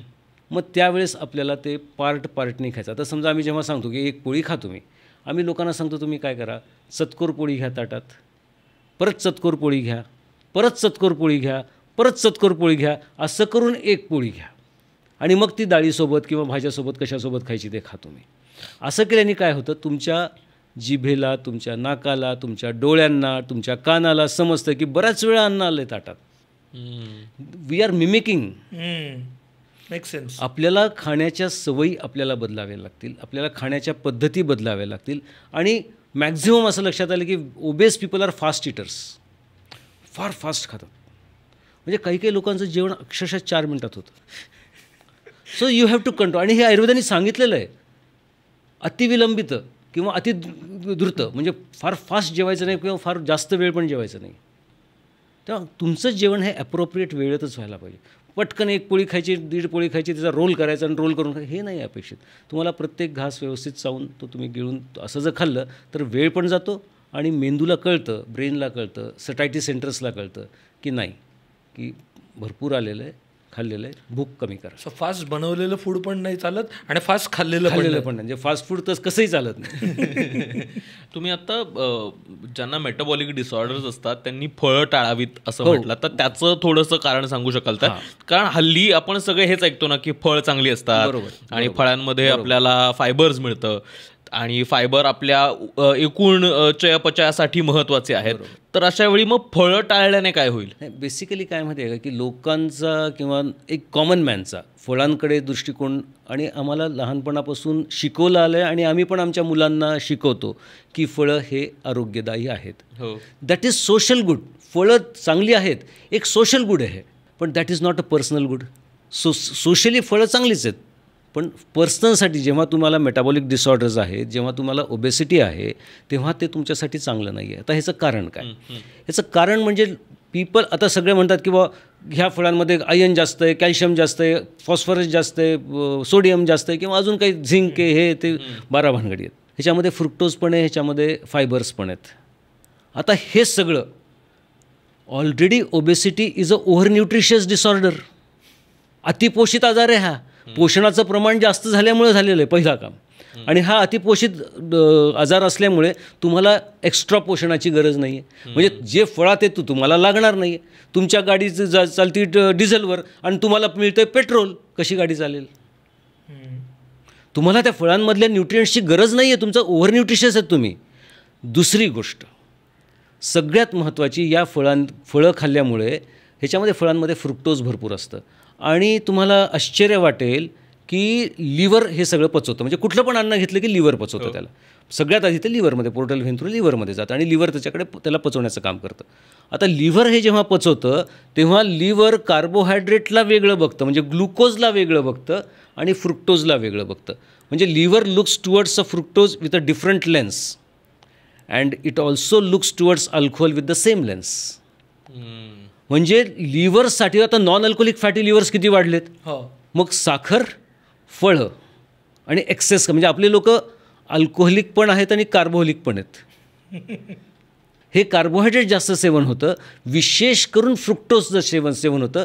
तर त्याच्यामध्ये एक फ्रुक्टोकायनेज नावाचं एक एन्झाईम असतं जे लिव्हर त्याला पचवायला मदत करतं. जेव्हा हे पचवतं तेव्हा त्याचं बाय प्रोडक्ट जे आहे, फ्रुक्टोज पचवण्याचं बाय प्रोडक्ट जे आहे ते युरिक ॲसिड आहे. आणि फ्रुक्टोज म्हणजे फ्रुक्टोज जास्त सेवन केल्यानंतर, भले ते फळांमधलं का असे ना, नैसर्गिक का असे ना, ते जास्त सेवन केल्यानंतर एक करन्सी आहे, केमिकल करन्सी आहे एनर्जीची, त्याला आम्ही म्हणतो ATP, ॲडिनोसिन ट्रायफॉस्फेट. हे चलन आहे, एनर्जीचं चलन आहे. आता ट्रायफॉस्फेट म्हणजे फॉस्फेट हे एनर्जी देतं. आता फळं खाल्ल्यानंतर ॲडिनोसिन डायफॉस्फेट मिळतं. अच्छा. ॲडिनोसिन डायफॉस्फेट म्हणजे एक फॉस्फेटचं मॉलिक्यूल कमी झाला, म्हणजे आम्हाला लोअर क्वालिटी एनर्जी मिळते. म्हणजे आमची गाडी पेट्रोलवर चालण्यापेक्षा केरोसिनवर चालवल्यासारखी फळं जास्त खाऊन. आणि हे इव्हन आता काही रिसर्च पेपर्समधनं असं लक्षात आलं आहे की ज्या गरोदर बायका, प्रेग्नंट बायका फळं जास्त खातात त्यांचे बेबीज पण फॅटी लिव्हरने जन्म घेतात. मग आम्हाला जर फळं खायचीच असतील तर मग तुम्ही तेवढी पचवायची क्षमता ठेवा. मग तुम्ही भरपूर व्यायाम करा, पण तरीही ते व्यायाम केल्याने ते एक्सरसायझेबल नाही आहे. म्हणजे आम्ही जेव्हा म्हणतो की एखादा आजार, जे काही पॅथॉलॉजीज आहेत, काही पॅथॉलॉजीज फुडेबल असतात किंवा तुम्ही डाएट कंट्रोल करा तो ती पॅथॉलॉजी तुमची कंट्रोलमधील, काही ड्रगेबल असतात, काही ड्रग्स द्या तुम्ही ती पॅथॉलॉजी कंट्रोल, काही एक्सरसायझेबल आहेत. तर हे जी फ्रुक्टोजमुळे जमा होणार आहे ना, ते तुम्हाला फास्टिंगच करायला लागतं. ओके. त्याला दुसरा पर्याय नाही. नाहीतर मग खूप फळं खाऊन काय होतं की मग तुमच्या लिव्हरमध्ये फॅट्स जमा व्हायला लागतात, एकीकडे युरिक ॲसिड वाढायला लागतं, म्हणजे इन्फ्लेमेशन वाढायला लागतं. आणि हे वाढत असताना तुमचं ADP जनरेट होतं, पेशंटला वीकनेस येतो. आणि नायट्रस ऑक्साईड सिंथेज नावाचा एक पदार्थ आहे जो आपल्या कॅपिलरीजला आणि आपल्या आर्टरीला असं मोठा ठेवतो किंवा विस्फारून ठेवतो. तो कमी झाला की मग तो आपल्या आर्टरीज कमी कमी होतात. म्हणजे आयदर पेशंट विल, आम्ही म्हणतो ED = ED, either erectile dysfunction or endothelial dysfunction. ह्याचं कारण कोण आहे? फळ आहे, कारण का तुमचं नायट्रस ऑक्साईड सिंथेसिस कमी झालेलं आहे. पण मला यालाच एक काउंटर म्हणून असं विचारायला आवडेल की पण आयुर्वेदातच फलाहार सांगितलेला आहे, असा कुठेही आहार आयुर्वेदात सांगितलेला नाही आहे. असं सांगितलेलंच नाही. असं कुठं? आयुर्वेदाने सगळ्या फळांचं वर्णन अतिशय चांगलं केलं आहे. पण आयुर्वेदाने एक गोष्ट केली आहे, मॅक्झिमम फळं जी आहेत ही गुरु सांगितलेत, म्हणजे पचायला जड सांगितलेली आहेत. आणि फला आहार अशा प्रकारचा आहार मला नाही वाटत, म्हणजे माझ्या ज्ञानानुसार मला नाही वाटत आयुर्वेदाच्या कुठल्या ग्रंथामध्ये फलाहार घ्यावा तुम्ही असं कुठं वर्णन केलेलं आहे. म्हणजे दैनंदिन आहारामध्ये आवळा सोडून कुठल्याही फळाचं वर्णन नाही. त्याच्यामध्ये फक्त आवळा ह्या फळाचं वर्णन आहे, कुठल्याही फळाचं वर्णन नाही आहे. मग जे सगळे उपवासाला फक्त फळं खा हे जे ह्या मानवाच्या उपासाचे पदार्थ आवडतात म्हणून निर्माण केलेल्या संकल्पना असाव्यात. कारण काय मॅक्झिमम लोक साबुदाणा खिचडी खाण्यासाठी उपवास करतात. आम्ही तर त्यामुळे आपल्याला फलाहार असा कुठे शब्द नाही आहे. ऑन द कॉन्ट्री फळं हे नित्य खाण्याचा पदार्थच आयुर्वेदाने सांगितले. नित्य म्हणजे रेग्युलर खायचंच नाही आहेत फळ. आणि फळं खातो म्हणजे टरबूज घेऊन बसायचं आणि अख्खं खायचं, संत्री घ्यायची म्हणजे 3-4 संत्री खायची, केळं खायची म्हणजे 2-3 केळं. तुम्ही एक फोड खा ना, 1 फोड 2 फोड फळं खायची असलं तितकंच खायला पाहिजे फळ. आपण आंबे घेऊन बसलो की 5-6 आंबे घेऊन बसतो, मग एका बसनीत ते सगळे 5-6 आंबे संपतात. आणि मग लिव्हरला 2 महिन्यानंतर ऑगस्टमध्ये त्रास होतो, कारण काय मेमध्ये खाल्लेले असतात ते लिव्हरला. मग आता म्हणतो काय माझं वजन वाढलं, मी तर अशात काहीच खाल्लं नाही ऑगस्टमध्ये. अरे पण ते मेमध्ये खाल्लं ना, मग त्याचा सगळा इम्पॅक्ट तुमच्या ह्याच्यावर बसतो. म्हणजे ती फळं एंडोथिलियल डिस्फंक्शन क्रिएट करतात, ही इरेक्टाईल डिस्फंक्शन क्रिएट करतात, म्हणजे ही हृदयासाठी पण खराब आहेत, ही मधुमेहासाठी पण खराब आहेत. मग डायबिटिक पेशंट भरतात, ओबेस डायबिटिक पेशंट. मग आम्हाला स्थूलता पण आहे आणि डायबिटीस पण आहे, पण आम्ही कुठली फळं खायची? आम्ही खायची नाही, बघायची पण नाही आहे. खायचं तर फार दूर, ती बघायची पण नाही. पण लो ग्लायसेमिक इंडेक्सवाली जी फळं असतात, म्हणजे आता स्ट्रॉबेरीज असतील किंवा बेरीज म्हणतो आपण, किंवा ड्रायफ्रुट्स असतील, ह्या खायला काय हरकत आहे का? कारण बऱ्याचदा सांगितलं जातं की हा डायबिटिक चांगला प्रश्न, विशेष करून बेरीजबद्दल खूप लोक हा प्रश्न विचारतात. बेरीजमध्ये खूप चांगली अँटीऑक्सिडंट आहेत, कारण का त्यात वेगवेगळे रंग आहेत. ते कलर पिगमेंट्स जे असतात ते तुम्हाला अँटीऑक्सिडंट ॲक्टिव्हिटी देतात. आता जो तुम्ही ग्लायसेमिक इंडेक्सचा प्रश्न विचारला, हा ग्लायसेमिक इंडेक्स जो आहे, हा ग्लायसेमिक इंडेक्स तुमचं रक्तातली शर्करा लेवल मोजतो. की एवढं फळं 100 ग्राम फळं खाल त्याच्या अगेन्स्ट किती, आणि अगेन्स्ट 100 ग्राम ऑफ शुगर तुमची साखर रक्तातली किती वाढते. हे फ्रुक्टोज मोजत नाही, हे ग्लुकोज मोजतो. आणि प्रॉब्लेम फ्रुक्टोजचा आहे. हा खूप मोठा फरक लक्षात घेण्यासारखा आहे. प्रॉब्लेम इज विथ फ्रुक्टोज आणि वी आर काउंटिंग ग्लुकोज. जायचं एका गावाला आहे आणि आपण जातो एका गावाला आहे. सर, शरीरात गेल्यानंतर फ्रुक्टोज आणि ग्लुकोज एकत्र, म्हणजे एनर्जी. मी तुम्हाला तेच सांगितलं की लिव्हर फ्रुक्टोजला वेगळं बघतो आणि ग्लुकोजला वेगळं बघतो. हा भाग खूप महत्त्वाचा आहे. आणि लोक फळं आवडतात म्हणून बळजबरी आमच्याकडनं लिहून घ्यायचा प्रयत्न करतात. सर एक तर फळं सांगा, एक तर फळं सांगा. माझी मुलगी प्रेग्नंट आहे, अरे तिला PCOS आहे, तिला फळ चालणार नाही, तिचा बच्चू फॅटी लिव्हर सकट जन्म घेईल. तसाच दुसरा जो प्रश्न आहे तो तुम्ही जो विचारला तो नाही बेरीजचा तर त्याच्यामध्ये अँटीऑक्सिडंट्स आहेत, पण त्यात फ्रुक्टोज जास्त आहे, त्यामुळे शक्यतो टाळाव्यात. त्यानंतर जो प्रश्न तुम्ही म्हणलात की ड्रायफ्रुट्स, हा अतिशय चांगला प्रश्न. म्हणजे आम्ही रोज सकाळी 5 बदाम खातो, आम्ही रोज सकाळी मग त्यात 5 मनुका पण खातो, मग 1 अंजीर पण खातो, मग कधी कधी पिस्ते पण खातो. मग ही तुमची शरीराची श्रीमंती एकदम पुन्हा तुम्हाला कंगाल करून टाकणारी. आता आपण डिफाईन केलं आहे की obesity is a over nutritious disorder. मग वाय नीड न्यूट्रिशन? मग तुमच्या शरीराला गरज आहे का? तुमच्या गाडीची टाकी फुल आहे तरी तुम्ही पेट्रोल पंपवर नेताय का परत पेट्रोल भरायला? These are rich with calories ना, these are high rich food first thing. आणि these foods they have phytosterols in them. कोणामध्येही कोलेस्ट्रॉल नाही आहे. बदाम, काजू, पिस्ते सगळे फुल ऑफ फायटोस्टिरॉल्स आहेत. म्हणजे कसं असतं माहिती आहे का? फार इंटरेस्टिंग आहे बरं का हे. म्हणजे जसं मानवाच्या शरीरामध्ये कार्बोहायड्रेट्स असतात, म्हणजे आपण आहार म्हणून कार्बोहायड्रेट्स घेतो आणि ग्लुकोज तयार होतो, प्रोटीन्स घेतो आणि फॅट्स घेतो. आपलं फॅट्स कोलेस्ट्रॉलच्या स्वरूपात असतं किंवा ॲडिपोज टिश्यू. तसं वनस्पतींमध्ये स्टार्च असतात. मानवामध्ये स्टार्च नाही आहेत, वनस्पतींमध्ये स्टार्च आहेत. वनस्पतीमध्ये व्हेजिटेरियन प्रोटीन्स आहेत आणि वनस्पतींमध्ये फायटोस्टिरॉल्स आहेत. कोलेस्ट्रॉल नाही आहे, फायटोस्टिरॉल आहे. आणि this phytosterol competes with cholesterol in the body. जिथं जिथं कोलेस्ट्रॉल अतिशय महत्त्वाचा मॉलिक्यूल आहे, लोकांनी त्याला घाणेरडं केलं आहे. कोलेस्ट्रॉल इतका महत्त्वाचा मॉलिक्यूल, त्यातल्या त्यात cholesterol, LDL cholesterol highest antioxidant आहेत बॉडीमधले. LDL कोलेस्ट्रॉल विशेष करून यांना कमी न करता त्यांना मेंटेन करावं. आणि मग फायटोस्टिरॉल्स काय करतात? ह्या कोलेस्ट्रॉलला मलाईन करून टाकतात, ह्या कोलेस्ट्रॉलची जागा घेतात आणि मग इन्सुलिन सेन्सिटिव्हिटी इन्सुलिन रेझिस्टन्स वाढावा लागतो पेशीवर. काय असतं, एक चरबीचा पेशीचा जर विचार केला वा कुठल्या पण शरीरातल्या पेशीचा विचार केला तर that is made up of polyunsaturated fatty. एक विशिष्ट प्रकारच्या फॅटी ॲसिडने ते तयार झालेलं असतं. फक्त सोपं करून ते काय माहिती आहे का? चरबीचा एक विशिष्ट प्रकारचा चरबी असते ज्याला आम्ही पॉलीअनसॅच्युरेटेड फॅटी ॲसिड्स म्हणतो. त्या चरबीचा तो लेअर असतो. एक प्रत्येक पेशी, मानवातलीच, वनस्पतीची पेशी नाही, मानवातली प्रत्येक पेशी पॉलीअनसॅच्युरेटेड फॅटी ॲसिड एक चरबीचा लेअर असतो. आणि ह्या चरबीच्या लेअरमध्ये कोलेस्ट्रॉल मध्ये मध्ये जमा असतं. त्याला आम्ही रॅफे म्हणतो. रॅफे नावाचा अवयव त्या सेल हे असतो. ह्या रॅफे नावाच्या अवयावर इन्सुलिन रिसीव्ह करणारा एक रिसेप्टर असतो. आता तुम्ही जर जास्त तेल खाल्लं, तुमचं तेलाचं प्रमाण फारच जास्त असलं, कारण त्याच्यात फायटोस्टिरॉल आहेत, तुम्ही इव्हन ड्रायफ्रूट्स जास्त खाल्ले तर हे काय करेल, स्त्रियांमध्ये ते इस्ट्रोजन स्टॉर्म करेल का? त्यात फायटो इस्ट्रोजन्स पण आहेत. सिया सीड्स, त्याच्यानंतर सनफ्लावर सीड्स किंवा अशा प्रकारचे सीड्स पण खायची खूप सध्या चलन आहे, म्हणजे पद्धत आहे. तर हे काय करतील, फायटो इस्ट्रोजन्स आहेत तर फिमेल्समध्ये इस्ट्रोजन्स स्टॉर्म्स करतील किंवा मग फायटोस्टिरॉल्स वाढून तुमच्या चरबीच्या पेशीला कडक करतील. चरबीच्या पेशी कडक झाल्या की इन्सुलिन आतमध्ये जाणार नाही आणि रक्तशर्करा वाढेल आणि वजन वाढायला लागेल. इन्सुलिन वाढतं, साखर वाढते आणि वजन वाढायला लागतं. कारणीभूत कोण आहे? एक तर फ्रुक्टोज आहे. कारणीभूत कोण आहे? एकतर ही ड्रायफ्रूट्स आहेत. कारणीभूत कोण आहे? हे तेल आहे. त्याच्यापेक्षा जर तुमचा फिटनेस चांगला असेल तर तेलापेक्षा नियमितपणे तुम्ही बटर किंवा घी याचा वापर करणं आवश्यक आहे. आणि ते पण प्रमाणात पाहिजे. साधारणपणे आम्ही रिकमेंड करतो स्थूल व्यक्तीला 300 ml प्रति महिना किंवा नॉर्मल व्यक्तीला 400 ml प्रति महिना. म्हणजे आम्ही जेव्हा लोकांना विचारतो किंवा तुम्ही किती तेल वापरता, किती लोक राहतात तुमच्या फॅमिलीमध्ये, प्रत्येकाचं उत्तर, मॅक्झिमम लोकांचं उत्तर असतं 1 कॅन तेल 5 लिटर. हा कुठनं पॅरामीटर आला आहे माहीत नाही, पण प्रत्येकजण 5 लिटर तेल वापरतात. हे कशासाठी 5 लिटर वापरतात, का वापरतात? लोक म्हणतात मग त्यांना चमचमीत लागतं, आमच्या घरच्यांना चमचमीत लागतं, तसं नाही केलं तर ते जेवत नाहीत.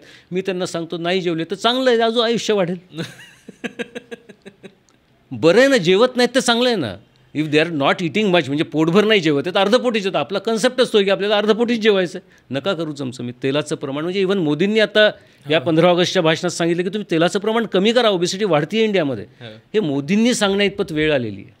त्यामुळे हे खाण्याचे जे काही आपण प्रकार पाहिले त्याच्यामध्ये दुसरा जो प्रकार आहे तो विरुद्धान्नाचा. त्या विरुद्धान्नामध्ये काय होतं की ते प्रत्येक म्हणजे प्रोटीन्सला ग्लायसेशन होतं.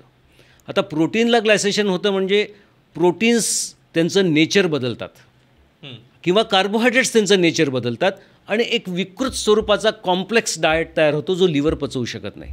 अच्छा. ज्याला आम्ही म्हणतो एजेस, ॲडव्हान्स्ड ग्लायसेशन एंड प्रोडक्ट्स. आता ॲडव्हान्स ग्लायसेशन एंड प्रोडक्टचं सगळ्यात चांगलं उदाहरण काय? दूध गरम करणे, दूध वारंवार गरम करणे. आता घरात सहसा महाराष्ट्रीयन लोकांमध्ये काय सवय, दूधवाला देतो किंवा पिशवी येते घरात, ती आली की तापवायचं. ते दुपारपर्यंत संपलं नाही की पुन्हा एकदा तापवायचं. आता तर रेफ्रिजरेटर्स आहेत पण आमच्या लहानपणी अशीच पद्धत होती. अजून पण परत गरम. हे वारंवार दूध गरम करणं हे ॲडव्हान्स ग्लायसेशन एंड प्रोडक्ट वाढवणार आहे. बरं. आणि हे ओबेसिटीजन आहे, ओबेसोजन आहे. ह्याच्यामध्ये हे जे ॲडव्हान्स ग्लायसेशन एंड प्रोडक्ट्स त्याच्यात 2 मुख्यतः मॉलिक्यूल असतात. एक असतं CML म्हणजे कार्बॉक्झिमिथिल लायसिन किंवा CEL कार्बॉक्झी इथिल लायसिन या प्रकारचे केमिकल्स तयार होतात. हे केमिकल्स तुमच्या रक्तवाहिन्यांना कडक करतात, तुमच्या RBCंना कडक करतात. RBCची फ्लेक्झिबिलिटी किंवा फ्लुइसिडिटी आम्ही ज्याला म्हणतो ती फ्लुइडिटी जाते आणि मग ते छोट्या छोट्या रक्तवाहिन्यातनं पास होत नाहीत आणि मग आपल्याला अटॅक येतो किंवा मग लिव्हरवरची सूज वाढायला लागते, लिव्हरमधली चरबी वाढायला लागते. हे सगळे ह्याचा रिसर्च पेपर ह्याच्यावर प्रचंड रिसर्च पेपर्स आहेत. तुम्हाला पाहिजे तेवढे रिसर्च पेपर्स मिळतील. अनफॉर्च्युनेटली असे रिसर्च सरफेसवर येत नाही. फूड इंडस्ट्री त्याला सरफेसवर येऊ देत नाही. मी फळांबद्दल सांगितलं, त्याच्यावर भरपूर रिसर्च आहे, त्याच्यावर मोठमोठ्या वेबसाईट्स आहेत, त्याच्यावर यूट्यूब चॅनल्स आहेत मोठे मोठे की जे लोक त्याच्यावर आता प्रसार करत आहेत की तुम्ही फळांचं प्रमाण कमी ठेवा खाण्यातलं. स्ट्रेसचा आणि वजनाचा किती जवळचा संबंध आहे? असं नको रे. काय माहिती आहे का की जे लोक हॅपी गो लकी असतात खरं तर ते ओबेज असतात. पण आता जेव्हा स्ट्रेस असतो, प्रत्येकाच्या जीवनात स्ट्रेस आहे, स्ट्रेस अनअवॉइडेबल आहे आजच्या काळामध्ये. आणि जेव्हा आपण स्ट्रेस आणि वजन ह्याचा संबंध बघतो तर ह्यांचा खूप जवळचा तसा संबंध आहे. म्हणजे फक्त खाण्यामुळे किंवा व्यायाम न करण्यामुळेच वजन वाढतं असं यत्किंचित नाही. आता स्ट्रेस फॅक्टर्स आहेत. आता स्ट्रेसचा आपण जेव्हा विचार करतो तेव्हा आपण या क्षणाला तिथं फूड स्ट्रेस असू शकतं, केमिकल स्ट्रेस असू शकतं, ओव्हर एक्सरसाइजिंगचा स्ट्रेस असू, कुठलाही स्ट्रेस. पण आपण आत्ता जो स्ट्रेस हा विषय घेणार आहोत तो मानसिक ताणतणाव. आता मानसिक ताणतणाव जेव्हा आपण विचार करतो तेव्हा मानसिक ताणतणावामध्ये 2 प्रकारचे स्ट्रेस आहेत. एक ॲक्यूट स्ट्रेस आणि दुसरा क्रॉनिक स्ट्रेस. विशेष करून जे चरबीच्या पेशींशी निगडीत आहेत. बाकी मग यू स्ट्रेस, डिस्ट्रेस ते बरेच आहेत. पण जेव्हा आपण वजन, चरबीच्या पेशी आणि स्ट्रेस ह्याचा विचार करतो तेव्हा ॲक्यूट स्ट्रेस एक असतो आणि क्रॉनिक स्ट्रेस असतो. ॲक्यूट स्ट्रेस आणि क्रॉनिक स्ट्रेस ह्यांचे परिणाम अगदी विरुद्ध आहेत, अगदी विरुद्ध आहेत. आता समजा तिथं आपण म्हणतो की फाईट ऑर फ्लाईट मेकॅनिझम, एक तर तुम्ही लढा किंवा तुम्ही पळा, इतकेच पर्याय तुमच्या हातात आहे. तुमच्या पाठीमागे पोलीस लागला, तुमच्या पाठीमागे एखादा जंगलामध्ये वाघ लागला, त्यावेळेस काय पोझिशन असते? एक तर वाघाचा मुकाबला करा, नाहीतर तुम्ही पळून जा. मग पळून जातं, इतक्या फास्ट पळून जायचं आहे की त्यावेळेस तुमचं नॉरॲड्रेनालिन सिक्रेट होतं. म्हणजे ते मेसेजेस तुमच्या स्पाईनमधनं, स्पायनल कॅनॉलमधनं, मेंदूपासून स्पायनल कॅनॉलमधनं तुमच्या ॲड्रिनल्सला जातात आणि नॉरॲड्रेनालिन सिक्रेट होतं, ॲड्रेनालिन सिक्रेट होतं. आता हे हॉर्मोन्स जेव्हा सिक्रेट होतात त्यावेळेस ते ॲक्यूटली सिक्रेट झालेले असतात. 1-2-3 मिनटामध्ये ते सिक्रेट झालेले असतात. ते सिक्रेट झाले की आपल्या जी काही चरबीची पेशी असते त्या चरबीच्या पेशीवर त्याच्यावर काही हॉर्मोन्स असतात. त्याला एक हॉर्मोनचं नाव आहे हॉर्मोन सेन्सिटिव्ह लायपेज. ह्या हॉर्मोन सेन्सिटिव्ह लायपेजकडे किल्ली असते. ती किल्ली कशाची असते की ती किल्ली चरबीच्या पेशीच्या बाहेर येणं म्हणजे ट्रायसेल ग्लिसरॉल्स पेशीच्या बाहेर आणण्यासाठी ती किल्ली असते आणि ह्याची किल्ली हॉर्मोन सेन्सिटिव्ह लायपेजकडे असते. हे नॉरॲड्रेनालिन काय करतं? हॉर्मोन सेन्सिटिव्ह लायपेजला स्टिम्युलेट करतं, त्याला वाढवतं. मग हॉर्मोन सेन्सिटिव्ह लायपेजकडे किल्ली येते, आपलं दारू घडतं चरबीचं, फटाफट फॅट्स बाहेर यायला लागतात आणि ते फॅट्स आपल्याला फाईट ऑर फ्लाईट मेकॅनिझममध्ये आपल्याला एनर्जी म्हणून कामाला येतात. हे कधी होतं? ॲक्यूट स्ट्रेसमध्ये. म्हणजे जर ॲक्यूट स्ट्रेस तुम्हाला येत गेलं तर तुमची पेशींमधली चरबी ही बाहेर येऊन तुमच्या चरबीचं प्रमाण कमी व्हायला लागतं. देशात युद्धजन्य परिस्थिती झाली तर रिझर्व्ह फोर्स मागवतो. तर ते रिझर्व्ह फोर्स हे फॅट्स आहेत. ओके, आता हा ॲक्यूट स्ट्रेस आहे. आता हा ॲक्यूट स्ट्रेस जर क्रॉनिक स्ट्रेस, रोजच वाघ व्हायला लागला, रोजच पोलीस पाठीमागे लागला किंवा रोजच स्ट्रेसफुल कंडिशन्स क्रिएट व्हायला लागल्यात, आता त्यावेळेस पण हीच कंडिशन असते की ॲड्रेनालिन तिकडनं येतं पण त्याच्यासोबत कॉर्टिसॉल पण येतं. ॲक्यूट स्ट्रेसमध्ये कॉर्टिसॉलचा रोल नाही. हा फार मोठा फरक आहे. आपण नेहमी कॉर्टिसॉलला म्हणतो माझं कॉर्टिसॉल वाढलं, स्ट्रेस वाढलं. ॲक्यूट स्ट्रेसमध्ये कॉर्टिसॉल रोल प्ले करत नाही. मग तिकडनं कारण का काय माहिती आहे का, ॲक्यूट स्ट्रेस किती मिनटात क्रिएट होतो? 2 मिनटात, 3 मिनटात. कॉर्टिसॉल ॲड्रिनल्सकडे तयार नसतं, त्याला एकदम रॉ ह्याच्यापासून तयार करावं लागतं. It takes 10-15 minutes to create cortisol. तर क्रॉनिक स्ट्रेसमध्ये काय असतं की ती कॉर्टिसॉल येतं. आता कॉर्टिसॉल जेव्हा येतं तेव्हा अजून एक हॉर्मोन आपल्या पोटांमधनं येतो, गटमधनं येतो, त्याला म्हणतात न्यूरोपेप्टाइड वाय. आता कॉर्टिसॉल आलं आणि न्यूरोपेप्टाइड वाय त्याच्यासोबत कोष सर्क्युलेशनमध्ये येतंच आणि ते काय करतं न्यूरोपेप्टाइड वाय? हॉर्मोन सेन्सिटिव्ह लायपेजची किल्ली काढून घेतं. ज्यांनी पेशींचं दार उघडलं आहे चरबी बाहेर येण्यासाठी ती किल्ली काढून घेतं आणि लायपोप्रोटीन लायपेज नावाचं हॉर्मोन असतं त्याच्या हातात ती किल्ली देतं. मग लायपोप्रोटीन लायपेज काय करतं, चरबीचं दार तर उघडतं, पण रक्तातली चरबी पेशींमध्ये घेतं आणि वजन वाढत राहतं आणि विशिष्ट करून विसरल फॅट्स ते वाढवत राहतं, विशेष करून पोटातली चरबी. त्यामुळे असं पण खूप लक्षात आलं आहे की म्हणजे काही सुसायडल टेंडन्सीजच्या लोकांवर अभ्यास झाला आहे आणि ते असं लक्षात आलं आहे की त्या लोकांची सबक्युटॅनस फॅट्स कमी आहेत पण त्यांचे व्हिसरल फॅट्स खूप जास्त आहेत. त्यामुळे ही जी अतिशय खराब क्वालिटीची चरबी आहे व्हिसरल फॅट्स, हे फॅट्स क्रॉनिक स्ट्रेसमुळे वाढतात, ॲक्यूट स्ट्रेसमुळे नाही. पण निश्चितपणे ॲक्यूट स्ट्रेसही चांगला नाही आहे वारंवार येणं, तो पण खराबच आहे, पण त्यांनी क्रॉनिक स्ट्रेसचा इम्पॅक्ट खूप जास्त असतो आणि मग चरबी वाढ ही त्याची बायोकेमिस्ट्री आहे. त्यामुळे तुमचं मन सतत आता समजा तुम्ही झोप आहे, अतिशय कमी झोप असली की तुम्हाला क्रॉनिक स्ट्रेस क्रिएट होतो. मग क्रॉनिक स्ट्रेस क्रिएट झाली की ही सगळं परत चक्र फिरतं आणि परत पोटातली चरबी वाढायला लागते, अवयवांच्या भोवतीची चरबी वाढायला लागते. हा त्याचा खरा प्रकार. त्यामुळे तुम्हाला क्रॉनिक स्ट्रेसमधनं मग बाहेर पडण्यासाठी मग तुम्हाला ते व्हॅगस हॅक म्हणून एक प्रकार असतो की तुम्ही असं दाबून ठेवा किंवा कानाच्या पाळीला दाबा किंवा डोळ्यांना चोळा किंवा भुवयांच्या वरच्या भागाला असं चोळा किंवा असं या इथं असं कंटिन्युअस दाबत राहा किंवा ओंकार करा, हमिंग. ओंकार हमिंगचा प्रकार आहे. ओंकार करा किंवा हमिंग करा, असं करा, तर तुमचा क्रॉनिक स्ट्रेस हळूहळू हळूहळू हळूहळू कमी होतो आणि तुमचं पॅरासिम्पॅथेटिक नर्वस सिस्टीम स्टेबल व्हायला लागते. म्हणजे स्ट्रेस काय पद्धतीने का, म्हणजे बऱ्याच जण म्हणतात की बऱ्याच जणांचं स्ट्रेसनी वजन कमी होतं, बऱ्याच जणांचं स्ट्रेसनी वजन वाढतं. तर हे ॲक्यूट स्ट्रेस आणि क्रॉनिक स्ट्रेसमधला हा फरक आहे. कारण का आत्ताच्या लाईफस्टाईलमुळे क्लिअरली जाणवतं की आम्हाला आहे तो क्रॉनिक स्ट्रेसच आहे, म्हणजे सतत गोष्टी स्ट्रेसफुल सिच्युएशनच आहे. असं नाही आहे की काहीतरी बाबा अचानक गाडीच्या आडवं कोणीतरी आलं म्हणून नाही वाढलेलं आमचं हे, ते आम्ही रोज खड्ड्यातनंच गाडी घालतो आहे. जसा आहार महत्त्वाचा भाग सांगितला तसा आणखीन एक महत्त्वाचा भाग ज्याबद्दल कायम आपण स्थूलपणाबद्दल बोलताना बोलतो ते म्हणजे व्यायाम किंवा एक्सरसाइज. तर किती मोठा रोल एक्सरसाइज प्ले करतं आणि काय पद्धतीचे व्यायामसुद्धा वजन कमी करण्यासाठी महत्त्वाचे असू शकतात. म्हणजे जे सुरुवात करताना खूप लोक सांगतात की काय चालणं हा एक उत्तम व्यायाम आहे, तर तो खरंच वजन कमी करण्यासाठी तितका महत्त्वाचा आहे का, किंवा काय पद्धतीचे व्यायामही करायला हवेत? कसं आहे माहिती आहे का की वजन कमी करताना आम्ही प्रत्येक वेळेस सांगतो की तुमची गाडी इंजिन चालू ठेवून आपल्याला दुरुस्त करायची. गराजमध्ये आपण गाडी जेव्हा लावतो तेव्हा इंजिन बंद असतं आणि तो मेकॅनिक गाडी दुरुस्त करतो. इथं फार अवघड आहे. इथं इंजिन तर चालूच ठेवायचं पण गाडी आपल्याला दुरुस्त करायची. आणि जेव्हा व्यायाम करायचा आहे तेव्हा व्यायामाचा तुमच्या हृदयावर ऑलरेडी तुमच्या वजनाचं लोड आहे, तुम्ही मेटाबॉलिकली अनहेल्दी आहात, त्यावेळेस सगळ्यात महत्त्वाचं तुमचं कार्डियक चेकअप झाल्याशिवाय तुम्ही व्यायाम करू नये. की तुम्ही तुमचं कार्डियकचं तुमच्या हृदयाची किती कॅपॅसिटी आहे, किती व्यायाम सहन करण्याची, हे तुम्ही बघितलं पाहिजे. हे तुम्ही स्ट्रेस टेस्ट करून बघू शकता. किंवा त्याच्यामध्ये अजून एक टेस्ट आहे, त्याला म्हणतात रेस्पिटोरी कोशंट. म्हणजे तुमचं चरबी, हे तुमचं शरीर चरबी जाळतं आहे का ग्लुकोज जाळतं आहे, तर त्याच्यामध्ये ते रेस्पिटरी कोशंट निघतं. ह्या 2 टेस्टवरून आपण सांगू शकतो की कुठल्या प्रकारचा कसा व्यायाम ह्या व्यक्तीने करणं आवश्यक आहे. आता व्यायामाचे प्रकार आम्ही लोकांना विचारतो, आम्ही खूप व्यायाम करतो, काय करतात? आम्ही प्राणायाम करतो. काय करता तुम्ही? योगासनं करता.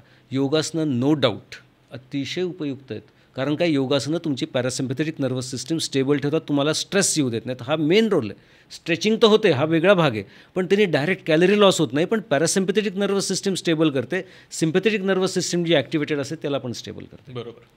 त्यामुळे योगासनाचा रोल खूप जास्त आहे. पण जेव्हा प्रत्यक्ष फॅट लॉस करायचा आहे तेव्हा तुम्हाला 2च एक्सरसाइज कामाचे आहेत. एक आहे एन्ड्युरन्स आणि दुसरं आहे स्ट्रेंथनिंग.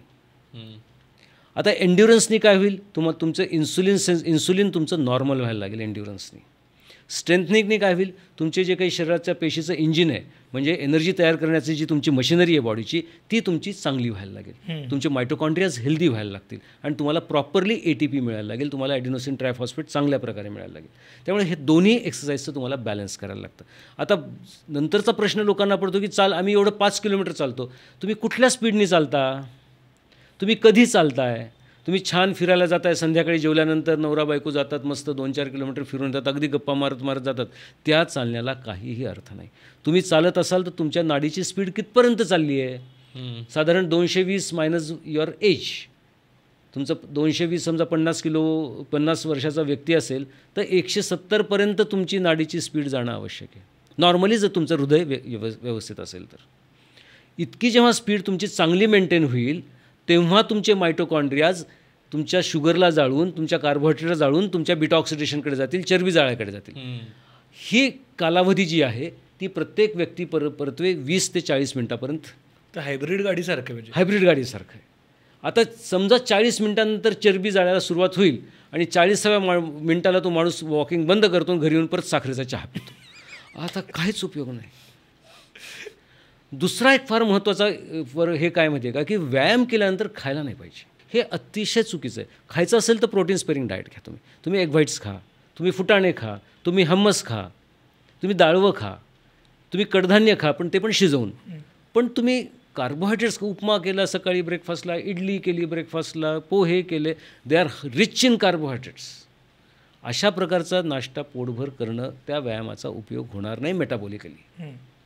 तर व्यायाम करण्याची ही पद्धत. त्याच्यानंतर तुम्हाला तुमचं वय किती आहे आणि तुमचे मसल्स किती स्ट्रॉंग आहेत, त्याच्यानुसार तुम्ही किती किलो वजनाने स्ट्रेंथनिंग करायचं, तुमच्या मसल्सला टोन करायचं आहे, किती किलो वजन उचलायचं आहे, हे तुमच्या वयानुसार, तुमच्या शक्तीनुसार आणि तुमच्या सवयीनुसार ह्या गोष्टी ठरत राहतील. त्यामुळे हे 2 व्यायाम खूप महत्त्वाचे आहेत. त्याच्या जोडीला तुम्ही योगासनं करा, त्याच्या जोडीला तुम्ही प्राणायाम करा, हे चालतं. पण तुम्ही फक्त तेवढंच करून जेव्हा आम्ही म्हणतो की तुम्हाला 40 किलो वजन कमी करायचं, तेवढं करून मग तुम्हाला व्यायामाची जोड द्यायला लागेल. आणि व्यायाम करताना तुम्ही दिवसभराची तुमची खाण्याची दिनचर्या काय ठेवता ह्याच्यावरच व्यायामाची इम्पॅक्ट डिपेंड आहेत. नुसतं मी 2 तास जिम केलं आणि मग पूर्ण दिवसभर मी खात राहिलो तर काही उपयोग नाही त्या जिमचा. तुम्हाला परत हे आपण खाण्यातले पाहिलेले नियम ते सगळे इथं पाळावे लागतात.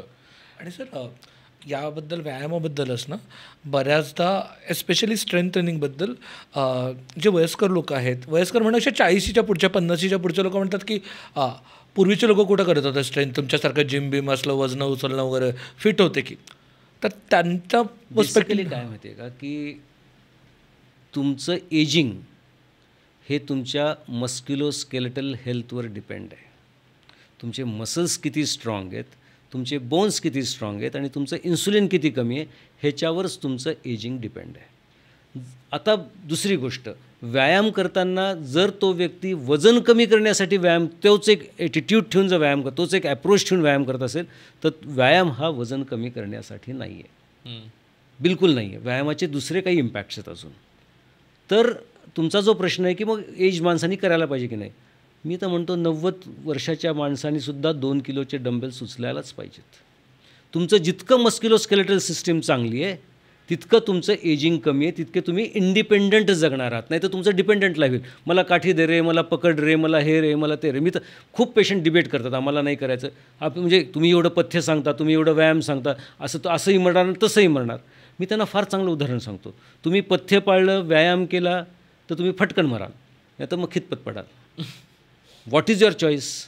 व्यायाम फक्त तुमचं वजन कमी करण्यासाठी नाही, तुमचं एजिंग कमी करण्याचा त्यात फार मोठा रोल आहे आणि तो आपण सांभाळतो. मला आणखीन एक प्रश्न पडतो ते म्हणजे असं काही हेल्दी वजन कमी करण्याचं काही ब्रॅकेट आहे का, की आठवड्याला एवढंच कमी झालं पाहिजे, महिन्याला एवढंच कमी झालं पाहिजे? ते डिपेंड करतं तुमच्या बॉडी इन्फ्लेम्ड आहे, तुमची बॉडी ऑक्सिडाइज्ड आहे, लिपिड परऑक्सिडेशन जास्त आहे. बेसिकली तुम्हाला मी आधीच सांगितलं की जेव्हा लोक वजनाकडे बघतात तेव्हा त्यांनी वजनाच्या ट्रीटमेंट्सकडे बघताना किंवा काही जे मॅनेजमेंट्स ते करतात वजनासाठी, वजन कमी करणं हे टार्गेट ठेवण्यापेक्षा हेल्दी होणं हे टार्गेट ठेवावं. होतं काय माहिती आहे का, दॅट ब्रिंग्स डिप्रेशन. मी एवढं करतो आहे पण माझं वजनच कमी होत नाही, कारण काय तुमचं टार्गेटच चुकलेलं आहे. वजन कमी करणं कारण काय, आपण एकदम सुरुवातीला आपण बोललो की वजन या आजारामध्ये वजन हा क्रायटेरिया नाही आहे. Weight is not the criteria of obesity. ओबेसिटीचा क्रायटेरिया इन्सुलिन आहे, ॲडिपोनेक्टिन आहे, HSCRP आहे, ट्रायग्लिसराइड्स आहे, युरिक ॲसिड आहे, ब्लड युरिया नायट्रोजन आहे. हे सगळे पॅरामीटर्स तुम्ही नॉर्मल आणा, मग 100 किलोचे व्हा आणि मस्त फिरा, काही प्रॉब्लेम नाही. म्हणजे पुन्हा एकदा मी सांगतो की to make an unhealthy obese person a healthy obese person should be our motto. फक्त वजन कमी करण्याकडे मग तुम्ही अशा वेळेस मसल लॉस करू शकता, स्वतःचं नुकसान करून घेऊ शकता, ह्याच्यामध्ये खूप लॉसेस आहेत. त्यामुळे ते टार्गेट ठेवण्यापेक्षा मी हेल्दी आहे, माझं प्रत्येक व्यक्तीचं वेट आहे ना एक स्वतःचं, पर्सनॅलिटी एक स्वतःची. आता ब्रॉड फ्रेम असणारा माणूस, तो कसा 50 किलोचा होणार आहे? नाही होणार तो. मग ओढून ताणून आणलं तर त्याचे टिश्यूज डॅमेज होतील. त्यापेक्षा तुम्ही आधी हेल्दी आहात, तुमचे ब्लड पॅरामीटर्स परफेक्ट आहेत, तुमचा हाईट वेट रेशिओ परफेक्ट आहे, हे सगळ्या पॅरामीटर्स तुम्ही जर परफेक्ट असाल तर तुम्हाला वजन कमी करायची गरजच नाही आहे ना. आणि त्याच्यासाठी एक वेगळं सांगितलेलं आहे की त्यांनी आयुर्वेदाने सारस्वत सांगितलेलं आहे की प्रत्येक धातूचा प्रत्येक व्यक्तीचा एक उच्च प्रतीचा धातू असतो, म्हणजे एक उच्च प्रतीचा टिश्यू असतो. काही काही लोकांचे ॲडिपोज टिश्यूज म्हणजे फॅट्स खूपच हेल्दी असतात आणि ते 100 किलो वजन घेऊन पण एकदम नॉर्मल डान्स पण करू शकतात. आता ती आपली एक डान्सर होती बघा, टीचर होती, डान्स टीचर, ती काय नाव तिचं, ती Saroj Khan sir, she was obese, she was so active. तर अर्जुना रणतुंगे होता, किती ओबेस होता, फास्ट बॉलर होता. So these are healthy obese people. So here the weight doesn't matter. आणि अशा प्रकारचे 10% लोक समाजामध्ये आहेत, बाकी 90% तुमच्या माझ्यासारखे. आता समजा माझे गुडघे आहेत, माझ्या गुडघ्याची वजन पेलण्याची कॅपॅसिटी 50 किलो आहे, माझे गुडघे सांभाळतात 80 किलो. जर तुम्ही 10 किलो वजन जर कमी केलं तर निश्चितपणे तो मेकॅनिकल लोड गुडघ्याचा कमी होणार आहे आणि त्यांचं लाईफ वाढणार आहे. तो जितकं वजन कमी कराल तितकं त्याचं लाईफ बेटर राहील. खूप लोकांना ओबेसिटीमुळे बॅकएक असतं, सिव्हिअर बॅकएक असतं, कारण काय जी पॉटबेली असतं त्याचं वजन सगळे लंबार व्हर्टिब्रा सांभाळतात. तर एनिवे वजन कमी केल्यानंतर जेवढे काही मेकॅनिकल इम्पॅक्ट्स आहेत, तिसरा मेकॅनिकल इम्पॅक्ट्स म्हणजे काय माहिती का, त्यांच्या जॉईंट्समध्ये फंगल इन्फेक्शन्स सारखे होत राहतात. वजनाच्या पेशंट्समध्ये they get recurrent fungal infections, ते फंगल इन्फेक्शन्स कमी होतील. त्याच्यानंतर तुमचं जे काही त्वचा काळी पडते वजनाने, ज्याला आम्ही एकॅन्थोसिस नायग्रिकन्स म्हणतो, मान काळी असते, काखेत काळेपणा झालेला असतो, ब्रेस्टच्या खाली काळेपणा असतो, हा काळेपणा सगळा निघून you look good, you develop your confidence. हे जे सगळे झाले मेकॅनिकल इम्पॅक्ट. आता बायोकेमिकल इम्पॅक्ट्समध्ये सगळ्यात महत्त्वाचा वजनामुळे होणारा दुष्परिणाम हृदयावरचा ताण. ही तुमची हृदय मोटर आहे ना. आता पेशंटला समजून सांगताना आम्ही कसं सांगतो की तुमची हृदय ही मोटर आहे. तुम्ही एक टिल्लू मोटर लावली तुमच्या हौदावर पाणीवर चढवायला, ती मोटरची कॅपॅसिटी 2 मजले चढवायची आहे, तुम्ही 5 मजले चढवताय, ती मोटर गरम होणार. त्यामुळे तुम्ही तुमची मजले कमी करा, मोटर गरम नाही होणार, तुमचं ब्लड प्रेशर ड्रॉप होईल, तुमच्या गोळ्या कमी होतील. असंख्य लोकांचे आम्ही डायबिटीस आणि गोळ्या आम्ही रिव्हर्स केलेले आहेत. डायबिटीस आणि ब्लड प्रेशर म्हणजे लोकांची एक भावना होती की डायबिटीस रिव्हर्स होऊच शकत नाही, ब्लड प्रेशर रिव्हर्स होऊच शकत नाही, एकदा ब्लड प्रेशरची गोळी घेतली की आयुष्यभर घ्यायला लागतं. आम्ही असंख्य लोकांच्या कमी केल्यात, आम्ही क्लेम करत नाही, पण वी हॅव डन इट आणि it is our routine work. म्हणजे त्याच्यामध्ये आश्चर्य काहीच नाही की आम्ही कमी करतो, ते होणारच आहे कमी. तुम्ही जर वजन कमी करून पॅनक्रियाजवरचा लोड कमी केलं, इन्सुलिन कमी केलं, डायबिटीस बरा होणार आहे. वेट इंड्युस्ड डायबिटीस जो असतो, वेट इंड्युस्ड हायपरटेन्शन जे असतं, फॅटी लिव्हर्स असतात, हे सगळे रिव्हर्सिबल आहेत. आता प्रॉब्लेम काय माहिती आहे का, हे ड्रगेबल नाही आहेत, हे एक्सरसाइजेबल आहेत, हे फुडेबल आहेत. तुम्ही फूड कंट्रोल करा, तुम्ही एक्सरसाइज करा, हे शॉर्टकट नाही आहे मात्र कुठे. त्यामुळे तुमचं डेडिकेशन, डिवोशन, तुमचा बिलीफ सिस्टीम खूप स्ट्रॉंग पाहिजे. आणि प्रॉब्लेम कुठे आहे की patient doesn't believe on anybody in today's era आणि they don't have a patience. Patient don't have a patience. म्हणजे ते एका डॉक्टरसोबत ट्राय करतील, it's a shopping tendency now with the doctors. एका डॉक्टरला ट्राय करतील 1 महिना 2 महिना, अरे तू 20 वर्षापासून तुझं वजन वाढवलेलं आहेस, तू 2 महिन्यातनं माझ्याकडनं कसं एक्सपेक्ट करतोस. Let the body give the time to change all this things. आणि तो पेशन्स जर ठेवला, बिलीफ सिस्टीम स्ट्रॉंग ठेवली, तर निश्चितपणे हे जे मेटाबॉलिक इम्पॅक्ट्स आहेत, इन्सुलिन कमी होतं, HSCRP कमी होतं, ट्रायग्लिसराइड्स कमी होतात, तुमचं लिपिड प्रोफाईल करेक्ट होतं, तुमचे ऑर्गन्स खूप चांगले तुम्हाला साथ द्यायला लागतात. मी माझ्या पेशंटला सांगतो, अरे कधीतरी विचार ना लिव्हरला तुझ्या, बरं आहेस का माझ्यासोबत. Talking with the organ is very important. We don't talk with the organ. While we are running we should ask your heart, अरे इतकं पळणं होते ना सहन, सांग बाबा काही त्रास असेल तर. So organ talking is very important. किडनीला विचारा, गुडघ्यांना विचारा की इतकं वजन तुझ्यावर टाकतोय, बरं आहेस ना. But there is no organ talking. So you identify all this things, you will start feeling better. हे वजन कमी केले की ऑर्गन हॅपी होतील. ऑर्गन हॅपी झालं की मनाचा आणि शरीराचा फार जवळचा संबंध आहे. तुमचं मन पण हॅपी होईल आणि you will be a happy goal person. Sir मला याच रिलेटेड एक प्रश्न आहे की बऱ्याचदा ना जेव्हा फर्टिलिटीबद्दल बोललं जातं तेव्हा सगळ्यात पहिल्यांदा सांगितलं जातं लोकांना की तुमचं वजन कमी करा. बरोबर. फर्टिलिटीचा आणि वजनाचा काय संबंध आहे? बेसिकली पुरुषांमध्ये आणि स्त्रियांमध्ये आपण थोडंसं वेगळं बघायला लागेल आपल्याला. स्त्रियांमध्ये जेव्हा वजन वाढतं तेव्हा त्यांची फर्टिलिटी ड्रॉप होते, कारण त्यांना PCOD डेव्हलप होतं, पॉलिसिस्टिक ओव्हराईन डिसीज. थोडक्या शब्दात सांगायचं, PCOD म्हणजे तो आहे ओव्हरीजचा डायबिटीस. तिथं इन्सुलिन रेजिस्टंट बसलेला असतो, तिथं इन्सुलिन बरोबर पेशींवर म्हणजे ओव्हरीजवर काम करत नाही. त्याच्यामुळे टेस्टोस्टेरॉन ह्या संप्रेरणाचं कार्य व्यवस्थित होत नाही, त्याचं कन्व्हर्जन इस्ट्रोजनमध्ये होत नाही आणि मग तुमचा FSH LH लेवल डिरेंज होतात आणि मग तुम्हाला बाळ होऊ शकत नाही. कारण काय, मग ते फॉलिकल्स तयार होतात तुमच्या ओव्हरीजमध्ये. आता इथं वेट लॉस करायचा म्हणजे तुमच्या ओव्हरीजचा डायबिटीस कमी करायचा, ओव्हरीजचा इन्सुलिन रेझिस्टन्स कमी करायचा. हे झालं की मग तिथं लॉस ऑफ लिबिडो पण होतो, तो लॉस ऑफ लिबिडो जातो, त्याची इच्छा व्हायला लागते सेक्शुअल ॲक्टिव्हिटीजची, आणि मग प्रॉपर पद्धतीने तुम्हाला गरोदरपणा राहू शकतो. पुरुषांमध्ये थोडंसं वेगळं आहे.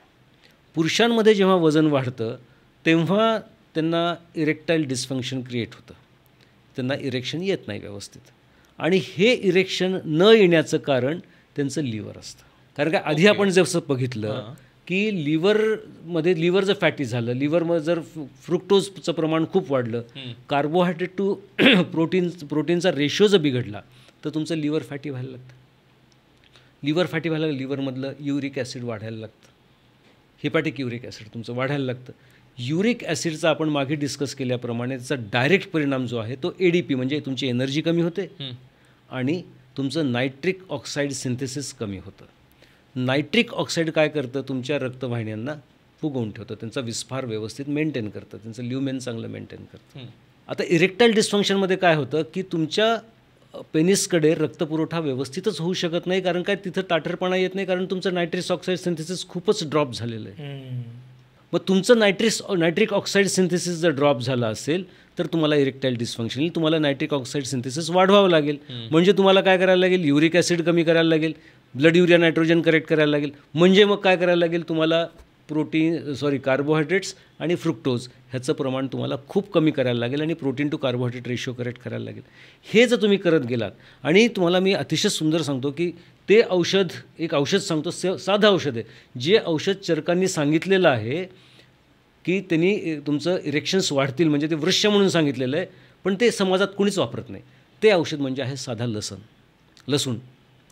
लसणाने नायट्रस ऑक्साईड सिंथेसिस वाढतं असं बरंच संशोधन झालं आहे आता, आणि नायट्रस ऑक्साईड सिंथेसिस वाढलं की इरेक्शन वाढायला लागतं. त्यामुळे अशा लोकांना त्यांनी लसणसारखे पदार्थ जर खाल्ले तर म्हणजे त्याच्यासोबत वजन तर कमीच करावं लागेल, डायटरी चेंजेस करायला लागतील, सगळंच आहे, पण असे साधे उपाय आहेत ते जर खाल्ले तर, पण ते वैद्यकीय सल्ल्यानुसार.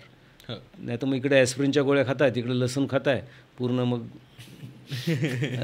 सगळीकडे ब्लिडिंग होऊ शकते. त्यामुळं ते अशा प्रकारचं तुम्ही म्हणजे वजन कमी केलं की इरेक्टाईल डिस्फंक्शनवर परिणाम होतो, PCODवर परिणाम होतो, लिबिडोवर पण परिणाम होतो, आणि मग they can have a happy life. बरोबर. आणखीन एक कायम या सगळ्या वजन कमी करण्याच्या किंवा ओबेसिटीपासून लांब जाण्याच्या प्रवासातला एक मोठा हर्डल असतो, ते म्हणजे काही काळासाठी वजन कमी होतं आणि नंतर परत ते बाउन्स बॅक करतं. बरोबर. तर हे कशामुळे होतं? कारण हे मला वाटतं जवळपास सगळेजण जे ओबीज किंवा ओव्हरवेट असतात त्यांनी कधीतरी काहीतरी ट्राय केलेलं असतं. सगळेच सरसकट सगळ्यांसाठी लागू असणारी गोष्ट ही, की काही काळासाठी आपण एखादी गोष्ट करतो, मग ती वर्क करते, मग चांगले रिझल्ट्स येतात, मग आपण खुश होतो, आणि मग काहीतरी बिघडतं आणि मग परत ते वजन कदाचित आहेपेक्षा जास्त बाउन्स बॅक करतं, आणि मग मोटिवेशन राहत नाही की अरे हे परत येणार आहे, म्हणजे आपण कितीही केलं तरी ते परत येणारच आहे. आणि मग त्यामुळे मग लोक दे डोंट ट्राय, मग गिव्हअप करून जातात. ॲक्च्युली काय माहिती आहे का, त्याच्यामध्ये थोडासा ॲप्रोच लोकांचा चुकतो. होतं काय माहिती आहे का, की जेव्हा पेशंट येतात आमच्याकडे तेव्हा पहिला प्रश्न असतो, सर किती दिवस लागतील, म्हणजे हे सगळं खायचं नाही किंवा फास्टिंग करायचं, हे किती दिवस करायचं. मी त्यांना विचारतो की एक प्रश्नाचं उत्तर द्या की किती दिवस खायचं नाही समजलं, मला तुम्ही उत्तर द्या की किती दिवस खायचं. आयुष्यभर खायचं. मग ते तुम्हाला जे काही तुम्ही मॅनेजमेंटचं जो काही वे पत्कारला आहे तो तुम्ही लाईफ टाईम करायला पाहिजे. पहिली गोष्ट म्हणजे if you have followed one system for weight reduction, तुम्ही वॉकिंग करताय, तुम्ही एक्सरसाइज करताय, तुम्ही डाएट कंट्रोल करताय, तुम्ही इंटरमिडियंट फास्टिंग करताय, तुम्ही किटो डाएट करताय, जे काही तुम्ही करताय हे तुम्हाला आयुष्यभर करावं लागेल. तुम्ही थोडंफार नंतर काही खाऊ शकता, पण सातत्याने तुम्ही ती लाईफस्टाईल, जुनी लाईफस्टाईल तुम्ही कधीही अंगीकारता कामा नये. आता यानंतर ह्याच्या पाठीमागच्या टेक्निकल गोष्टी काय आहेत, कारण का we are coming from a very high and scientific background. आता ह्याच्या पाठीमागच्या टेक्निकल गोष्टी, त्याच्यामध्ये 2 थिअरीज आहेत. एका थिअरीचं नाव आहे थ्रिप्टी जीन हायपोथेसिस. तर थ्रिप्टी जीन हायपोथेसिस म्हणजे काय, की तुमची जे काही जीन्स आहेत हे खूप कॉन्झर्वेटिव्ह आहेत कॅलरीज खर्च करण्यासाठी, फॅट्स बर्न करण्यासाठी. कारण 10,000 वर्षापूर्वी जेव्हा अन्न मिळायचं नाही तेव्हा मानव काय करायचा, काहीतरी पकडायचं प्राण्यांना, ते खायचं आणि खाल्ल्यानंतर ते जमा करून ठेवायचं ते कॅलरीज, आणि जेव्हा मिळायचं नाही अन्न तेव्हा ते युटिलाइज करायचं. आता हे करत असताना, हे यूट्यूब करत असताना आज तेच जीन्स, ते थ्रेप्टी जीन्स तसेच आहेत आपल्या बॉडीमध्ये अजून. आता एवढंच फरक आहे की अन्न मुबलक प्रमाणात उपलब्ध आहे. त्याच्यामुळे खाणं चालू आहे, ब्रेनला खर्च करणं माहीत नाही आहे. त्यामुळे एनिवे ब्रेनची टेंडन्सी कधीच नसते की त्यांनी वजन कमी करू देतं ते शरीराच्या. आपण जे वजन कमी करतो हे ब्रेनच्या मेंदूच्या इच्छेच्या विरुद्ध करत असतो. आणि जेव्हा तुम्ही ट्रीटमेंट संपवता म्हणून तुम्हाला मेंदू भूक लागवतो, टॉक्झिक हंगर क्रिएट करतो, गोड पदार्थ खायची क्रेविंग्स क्रिएट करतो. म्हणजे ब्रेनला काय पाहिजे असं, कमी झालेली चरबी ही मला पुन्हा भरून काढायची. आता ही कमी झालेली चरबी जर मला पुन्हा भरून काढायची नसेल तर मग त्याला वेटिंग पिरियड आहे. आता मेंदू हा असं का करतो, कारण का मेंदूमधले जे हायपोथॅलॅमसचे सटायटी आणि हंगर सेंटर आहेत हे इन्सुलिन रेझिस्टन्स बसलेला असतो, लेप्टिन रेझिस्टन्स बसतो. ते ॲक्सेप्ट करत नाहीत इन्सुलिन आणि लेप्टिनला. आता मेंदूने एकदा इन्सुलिन आणि लेप्टिन रेझिस्टन्स कमी झाला त्यानंतर त्याच्यामध्ये 2 प्रकारचे हॉर्मोन्स आहेत, एक न्यूरोपेप्टाइड वाय आणि एक कोलिसिस्टोकायनिन. हे हॉर्मोन्स मेंदूपर्यंत जातात, हे करेक्ट होतात आधी गटमध्ये, त्यांचं स्त्रवण व्यवस्थित झालेलं नसतं ओबेसिटीमध्ये, ते करेक्ट होतात, मग ते स्त्रवायला लागतात आणि मेंदू त्यांना रिकग्नाईज करायला लागतो. जेव्हा मेंदू त्यांना रिकग्नाईज करायला लागतो तेव्हा मेंदूला हे कळतं की या शरीरातली जी चरबी कमी झालेली आहे ती या शरीरासाठी योग्य आहे. मग तो भूक लावत नाही, मग तो वजन वाढवत नाही, मग काही करत नाही. पण ह्याला कालावधी फार मोठा आहे. ह्याला कालावधी साधारण 8 ते 18 महिन्याचा आहे. म्हणजे जेव्हा तुम्ही वजन कमी करणं थांबवता त्यानंतर 8 ते 18 महिने तुम्हाला ते मेंटेन करण्यासाठी द्यावे लागतात. आणि तिथंच आपण फसतो. ती द्यायची तयारी नसते. अरे किती दिवस पथ्य करायचं, आता मी खाणार, मग संपलं. मग तुम्हाला परत तुमच्या मेंदूला, तुमच्या ब्रेनला मेसेजेस द्यायचे असतात, माइंडला तयार करायचं नाही, हे माझ्यासाठी हेल्दी नाही आहे. हे तुम्हाला ट्रेनिंग करायला लागतं. आणि हे जर ट्रेनिंग तुम्ही जर केलं व्यवस्थित, मग त्याचे काही हॅक्स आहेत त्या ट्रेनिंगचे, मग त्याच्या काही ट्रिक्स आहेत त्याचे, ते ट्रिक्स जर तुम्ही अवलंबल्या तर मग मात्र तुम्हाला व्यवस्थित ते वजन पुन्हा मेंटेन होत नाही. म्हणजे सस्टेंड वेट लॉससाठीचा मिनिमम टाईम ड्युरेशन हे 1.5 ते 2 वर्ष आहे. 1.5 ते 2 वर्ष, किमान एक 3 ते 6 महिने तुम्हाला अपेक्षित वजनापर्यंत येणं. 8 दिवसाच्या वर करत नाहीत. 8 दिवसाच्या वर 8 दिवस करतात, खूप फ्रेश वाटायला म्हणतात, त्यांना लगेच पार्टीला जातात. म्हणजे this is the concept what people have, because we are foodie. हे आपल्याकडे कसं आहे माहिती आहे का, की food is the centre of love. म्हणजे आता समजा गर्लफ्रेंड बॉयफ्रेंड आहेत, ते भेटणार कुठं, कॅफेमध्ये. खाणार का, एकमेकाला फोर्स करतील. तू आता शेक घे, तू आता फ्रूट ज्यूस घे, तू आता हे घे, तू हे, आणि नाही खाल्लं मग नाराज आहेस का. म्हणजे food is the centre point. आपल्याकडे घरी कोणी आलं की आपण तेच म्हणतो, आमच्याकडे काहीतरी खा, चहा तरी प्या, कॉफी तरी प्या, जेवण काहीतरी करून जा. म्हणजे we force them because food is the centre. We have to show that yes we are happy you are coming to my house. पण तसं न करता तुम्ही 10-15 मिनटं जास्त गप्पा मारा, गर्लफ्रेंड बॉयफ्रेंड तुम्ही हक करा, तुम्ही त्यांना एकमेकांना चांगला वेळ द्या, दॅट इज मोर. पण खाणंमध्ये नका. आणि that is the biggest mistake what we people do. आता लिटरली सगळे ह्युमन रिलेशन्स, मित्र भेटणं असेल, पाहुणे भेटणं असेल, बिझनेस मीटिंग्स असतील, सगळं सेंटर्ड अराउंड खाणंच आहे. आणि त्याच्यामध्ये मी जी दुसरी थेरी म्हणलो होतो ना, ती settling point theory of obesity आहे. वजन असं अचानक नाही वाढत. तुमचं आता समजा एखाद्याचं 80 किलो वजन असेल, तर 80 किलो वजन असताना तो काही खातोय, 2 महिने 3 महिने 4 महिने 5 महिने वजन नाही वाढणार. तोला वाटतं यार मग कुछ भी खा रहा हूं, मी सगळं काही खातो, माझं वजन नाही वाढत. अचानक 85 किलो दाखवेल ते. 85 किलोचं परत तुम्हाला 90 किलो कधी झालं हे तुमच्या लक्षात नाही येणार. तर बॉडी काय करते, एक विशिष्ट वेटला ब्रेन त्याला सेट करतं, त्या तेवढ्या फॅट्स जेवढ्या ॲडिपोज टिश्यूज त्याला सेट करतं आणि त्याच्यावर ते कॉन्सन्ट्रेट करतं. आता ही आहे settling point theory of obesity. आता आपल्याला रिव्हर्स सेटलिंग पॉईंट करायचं. मला 85चा 80 करायचं, 80चं 75 करायचं, 75चं 70 करायचं, 70ला 65 करून 60ला मेंटेन करायचं. आणि तोच सेटलिंग पॉईंटला आपल्याला ते मेंदूला फोकस करायला लावायचं. ते कधी फोकस होईल, जेव्हा माझं लेप्टिन आणि इन्सुलिन रेझिस्टन्स नसेल, माझे सटायटी हॉर्मोन्स जे कोलिसिस्टोकायनिन आहे, न्यूरोपेप्टाइड आहेत, हे व्यवस्थित काम करत असतील, तेव्हाच ते सेटल होतं. म्हणजे हा सगळा खेळ हॉर्मोन्सचा आहे. इथं फॅट्स कुठं आले मला सांगा. कसं आहे माहिती का, की लोक समाजामध्ये प्रत्येकजण त्या चरबीवर फोकस करत आहे. तुम्ही चरबीच्या कारणांवर फोकस करा. चरबी इतका लविंग ऑर्गन नाही आहे कुठलं बॉडीमध्ये. चरबी अत्यंत आवश्यक ऑर्गन आहे बॉडीमधला, अत्यंत इम्पॉर्टंट टिश्यू आहे बॉडीमधला. तो कुशनिंग देतो, तो लव देतो, तो सगळं म्हणजे सगळंच देतो तो. पण तो एक्सेसमध्ये झाला, त्याची कारणं वेगळी आहेत. ती कारणं मेंटेन करा, तो तुम्हाला लाईफ टाईम सपोर्ट करेल. मला अजून एक आपण कसं आपलं सगळं अन्नाभोवती सेंटर्ड आहे, त्याचाच एक पुढचा टप्पा ते म्हणजे सगळं अन्न आपलं चवीभोवती सेंटर्ड आहे. आपल्याला माहिती असतं की एखादी गोष्ट आपल्याला आवडत नाही किंवा चालत नाही, पण तरीही तो खाण्याचा मोह होतो का, तर ती स्पेसिफिक चव आपल्याला लक्षात असते. म्हणजे बऱ्याचदा हेही असतं की शहरांमध्ये हे खूप होतं की घरी बनवून ठेवलेलं आहे, पण नाही मला काहीतरी चटकदार काहीतरी चांगलं खायचं आहे म्हणून आपण बाहेरनं काहीतरी ऑर्डर करतो किंवा बाहेर जाऊन खातो. म्हणजे असं नाही आहे की अन्न उपलब्ध नाही आहे, अन्न आहे जे कदाचित शरीरासाठी हेल्दी आहे, पण त्याच्यापुढे चव काहीतरी छान पाहिजे किंवा जेवण झाल्यावर काहीतरी गोड पाहिजे. त्या चवीच्या घरी येताना वडापाव खाण्याचा विशिष्ट, आणि मग सांगायचं की मी काहीच खाल्लं नाही, परत बायकोच्या धाकाने जेवायचं. म्हणजे हा फार मोठा हे बरं का, की बाहेर खाल्लेलं सांगायचं नाही आणि घरी केलंय म्हणून धाकामध्ये परत खायचं. अरे तुम्ही सांगा ना यार खाल्लंय म्हणून, काय प्रॉब्लेम. म्हणजे हे डबल इटिंग जे आहे ना, हे खूप घातक आहे. इटिंग विंडोज जे मी तुम्हाला म्हणलो ना, ह्या इटिंग विंडोज खूप घातक आहे. आणि तुम्ही जे आता तेच विचार की त्या चवीच्या ट्रॅपमधनं बाहेर कसं काय माहिती का, मी आधीच आपण जे चर्चेमध्ये आपण बघितलं की you are addicted to that taste. Food is a addiction and you are addicted to that taste.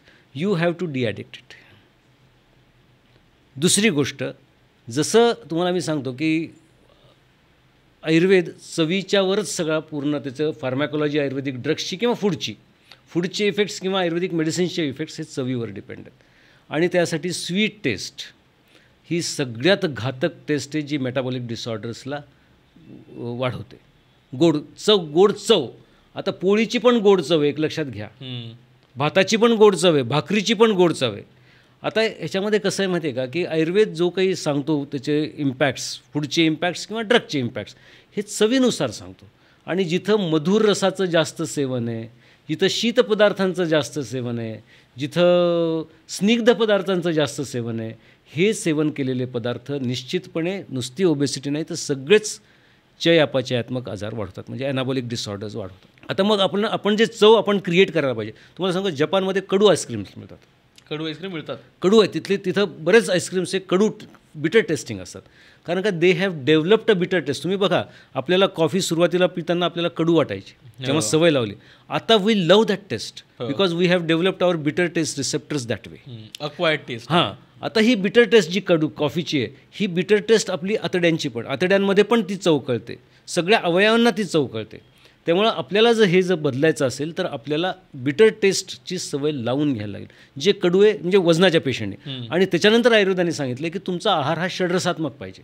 आता षड्रसात्मक आहारच मिळत नाही. तुमचा आहार एक स्पायसी असतो आणि स्वीट असतो, फुल ऑफ कार्बोहायड्रेट्स, म्हणजे अल्ट्रा प्रोसेस फूड आणि स्वीट. तुमच्या आहारामध्ये बिटर सबस्टन्सेस, ॲस्ट्रिंजंट सबस्टन्सेस, सॉर सबस्टन्सेस हे नसतातच.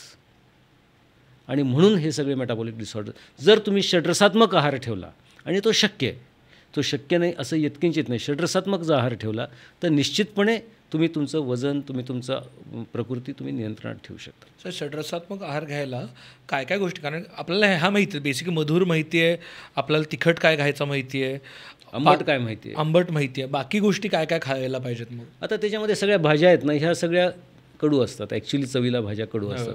तर ह्या झाल्या तिक्त रसात्मक. त्याच्यानंतर काही कषाय रसात्मक पदार्थ. तर कषाय रसात्मक पदार्थ म्हणजे ॲस्ट्रिंजंट टेस्ट. तर सगळे जे काही आयुर्वेदाने वर्णन केले ते जेवढे मांस आहेत, ज्या प्राण्यांचे फ्लेश आहेत, हे सगळे स्वीट आणि ॲस्ट्रिंजंट सांगितलेले आहेत. सगळ्या डाळी ज्या आहेत त्या बऱ्याच डाळी ॲस्ट्रिंजंट टेस्टेड आहेत.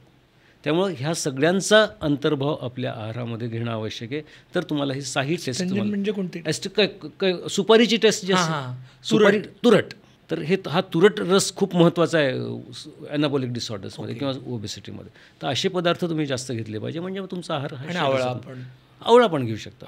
हो, आपण आवळ्याबद्दलच बोललोय. तर वजन कमी करताना म्हणजे हल्ली सगळेजण सुपर फूड्स सांगत असतात. तर वजन कमी करण्यासाठीच असं काही सुपर फूड आहे का जे आयुर्वेदात सांगितलंय, किंवा वजन जास्त असलेल्या लोकांनी खायला हवं असं काही? वजन कमी करताना एकच गोष्ट फार सुपर पाहिजे, ती म्हणजे तुमची मेंटॅलिटी. मेंटॅलिटी तुमची सुपर असली तर is no super food as such. Nothing, no food is super food. It depends from person to. तुमच्या व्यक्तिपरत्वे तुमचा आहार तुमच्यासाठी काय सुपर आहे काय नाही सुपर नाही हे ठरतं. पण प्रत्येकासाठी एक गोष्ट मात्र कॉमन आहे, तुमची मेंटॅलिटी खूप सुपर पाहिजे, तुमचे इंटेन्शन्स, तुमचे ॲटिट्यूड, तुमचं डिव्होशन, तुमचं डेडिकेशन आणि तुमची बिलीव्ह सिस्टीम खूप सुपर पाहिजे. तरच you can achieve certain amount of good weight reduction. आम्ही 40-40, 50-50 किलो जे वजन कमी करून देतो, हे फक्त त्यांच्या काउन्सिलिंग्समधून आणि त्यांना आम्ही एज्युकेट करतो. हा आमचा महत्त्वाचा पार्ट आहे. We technically and scientifically educate our patients. आणि सगळ्यात महत्त्वाचं, आम्ही जी औषधं वापरतो ती औषधं शरीरावर कशी एक्झॅक्टली सेलपर्यंत काम करणार आहेत, आयुर्वेदिक औषधं, ही माहिती असल्याशिवाय आमच्या दवाखान्यातनं एकही औषध बाहेर पडत नाही. We know exactly what we are doing to the patients, आणि मग that gives the better results. Sir, आपण आता ओव्हरऑल याच्यामध्ये आपण बऱ्याच गोष्टी बोललो, फूडबद्दल आणि याच्याबद्दल, औषधांबद्दल बोललो. तर बऱ्याचदा ना आयुर्वेदिक औषधांमध्ये गुगुळ असतं, त्याच्यानंतर काय जंबास्व देतात, आवळ्याचा रस, हे सगळ्या फळांचे रस बरेच जण औषध म्हणून देतात. तर तुम्ही तर म्हणता की फळ नाही खाल्लं पाहिजे, पण बऱ्याचशा आयुर्वेदिक औषधांमध्येच फळं वापरली जातात. काय माहिती आहे का, की जेव्हा जांभूळ वापरतात तेव्हा ॲक्च्युली जांभळाचं बी वापरायला पाहिजे. जांभळाचं फळ नाही. तुम्ही बी कधी खाऊन पाहिलं का जांभळाचं? कडू. अतिशय कडू असतं. आणि ते जांभळाच्या बियामध्ये त्या ॲक्टिव्हिटीज आहेत. त्याच्यानंतर आवळा, तर आवळ्यामध्ये फ्रुक्टोज नाही, त्यामुळे आवळा तुम्ही घेऊ शकता. ज्या फळामध्ये फ्रुक्टोज आहे, सिम्पल प्रिन्सिपल ठेवा, तुम्ही लिस्ट काढा फळांची. फ्रुक्टोज कशात नाही? नारळात फ्रुक्टोज नाही आहे, आवळ्यामध्ये फ्रुक्टोज नाही आहे, अवाकाडोमध्ये फ्रुक्टोज नाही आहे. जर तुमची बॉडी परमिट करत असेल तर हे फळं तुम्ही खाऊ शकता. ज्या फळांमध्ये फ्रुक्टोज आहे ते फळ चालणार नाही. सर, हे असं तर म्हणतात की Apple apple a day keeps doctor. Doctor नाही, हे तर ॲपलचं प्रोपोगेशन आहे, त्यांची मार्केटिंग आहे ॲपलची. हे कुठल्याही शरीरासाठी सातत्याने फळं खाणं हे चुकीचंच आहे. मला आणखीन एक फळांबद्दलच बोलतोय, आणि आत्ताच्या लाईफस्टाईलचा बहुतेक लोकांचा हा एक महत्त्वाचा भाग असतो, ते म्हणजे दारू, अल्कोहोल. त्याचा वजनाशी कसा जवळचा संबंध आहे आणि काय पद्धतीनं तो परिणाम करतो आणि दुष्परिणाम करतो? आपल्याला पेशंट टिकवायचा आहे का घालवायचा आहे ह्याच्यावर डिपेंड. काय माहिती आहे का, जो अल्कोहोलिक आहे तो म्हणतो सर 30 तरी अलाव करा, मग हे तरी अलाव करा, ते तरी अलाव करा. इट्स व्हेरी डिफिकल्ट की alcohol is creating lot of issues in the body. काय माहिती आहे का, की जे तुम्हाला मी सांगितलं की जी कथा फ्रुक्टोजची आहे तीच कथा अल्कोहोलची आहे. अल्कोहोल एनिवे इज अ हिपॅटोटॉक्झिक आणि न्यूरोटॉक्झिक. ते नर्व्सला पण खराब करतं आणि लिव्हरला पण करतं, ते सातत्याने घेतलं तर. पण सातत्याने जर होत असेल तर ते मात्र घातक आहे. त्यामुळे कुठल्याही ओबेसिटी ट्रीटमेंट्समध्ये, नॉट ओन्ली ओबेसिटी, पण कुठल्याही ॲनाबॉलिक डिसऑर्डर्समध्ये, मेटाबॉलिक डिसऑर्डर्समध्ये अल्कोहोल रिकमेंडेड नाही. दुसरी गोष्ट, alcohol is not a sexual stimulant, it is sexual depressant. लोकांचा एक समज असतो की बाबा अल्कोहोल घेतल्याने आपला लिबिडो कमी होईल, इरेक्टाईल डिस्फंक्शन कमी होईल. On the contrary, alcohol is sexual depressant. त्यामुळे ना ते इकडेही कामाला आहे ना इकडेही कामाला आहे. त्यापेक्षा ते कधी पण टाळलेलं बरं. त्यातल्या त्यात जर तुम्हाला कोणाला जर काही घ्यायची फारच इच्छा असेल, सवय असेल, किंवा पार्टीजमध्ये तुम्हाला ऑब्लिगेटरी तुम्हाला घ्यावं लागत असेल, तर मात्र तुम्ही you can have red grape wine, not more than 50 to 60 ml कधीतरी. ह्याच्याशिवाय कुठलंही अल्कोहोल परमिटेड नाही. आणि आयुर्वेदात असं काही अल्कोहोलबद्दल, कारण बरेच जण सोमरसाच्या नावाखाली हे बघा, आयुर्वेदाने नाही का कशालाच चांगलं आणि वाईट म्हणलेलं नाही. आता तुमच्या शरीराला गरज असेल तर आम्ही असं अरिष्ट देतो ना, अल्कोहोलच आहे ना ते. पण त्या प्रमाणात, त्या पद्धतीने तयार झालेलं हे. आता आपण बघतो सिंगल माल्ट विस्की खूप महाग असते. का बरं आहे? प्रोसेसिंग वेगळी आहे म्हणूनच ती कॉस्टली आहे ना. There is a difference between vodka, wine, scotch, त्याच्यानंतर बियर. ह्याच्यामध्ये खूप फरक आहे. बियर सगळ्यात घातक आहे ओबेसिटीमध्ये, सगळ्यात घातक. तर त्यामध्ये सगळ्यात चांगलं ओबेसिटीमध्ये रेड ग्रेप वाईन, आणि ती पण ड्राय वाईन. त्याच्या वाईनमध्ये पण प्रकार आहेत. ड्राय वाईन जर तुम्ही घेत असाल रेड ग्रेप सीड्सची तर ती तुम्हाला चालते. बाकी तुम्ही व्हाईट वाईन घ्याल किंवा मग स्वीट वाईन घ्याल तर या वाईन्स नाही चालणार. तुम्हाला ड्राय वाईनच घ्यायला लागेल, आणि दॅट टू 40-50 ml 60 ml पर्यंत. आता आपण फ्रूट्स आणि अल्कोहोलबद्दल बोलतो, तर त्याच्यात अजून एक लिक्विड प्रकार महत्त्वाचा म्हणजे सर स्मूदीज. स्मूदीजचा फार मोठा विषय आहे. काही पेपर्स स्मूदीजवर आहेत, कारण का मी टेक्निकली बोलतो म्हणून मी तुम्हाला सांगतो की there are some research papers with smoothie, पण I am not definite with those research papers. पण स्मूदीज जर आयुर्वेदिक पर्स्पेक्टिव्हनी जर बघितलं ते सगळं विरुद्धांना आहे. कारण काय, फळांचे रस आणि त्यामध्ये भाज्यांचे रस आणि फार श्रीमंती दाखवण्यासाठी टाकलेले ड्रायफ्रूट्स. हे सगळे ह्यांचं एकत्र करायचं. हे एकत्र करतानाच त्या फायटोकेमिकल्सचे म्हणजे फळांमधले असलेले फायटोकेमिकल्स, भाज्यांमध्ये असलेले फायटोकेमिकल्स ह्यांच्या इंटरॅक्शन्स होतात. त्या काय होतात, त्या कशा होतात हे कोणालाच माहीत नाही. Nobody can tell. हे शरीराच्या बाहेर तयार करताना, तयार झाल्यानंतर आणि ते घेतल्यानंतर आपलं आतडं, आपलं यकृत, आपलं हार्ट, आपल्या किडनीज आणि आपले पूर्ण गट त्याला कसा रिस्पॉन्स करेल काही माहीत नाही, कोणालाही माहीत नाही. आणि त्याचे ड्रग इंट्रॅक्शन्स कसे होतील, त्याच्यापासून ॲडव्हान्स ग्लायसेशन अँड प्रोडक्ट्स तयार निश्चितपणे होतात. ते किती होतील आणि ते कसे टाळायचे हेही माहीत नाही. त्यामुळे better we should avoid it.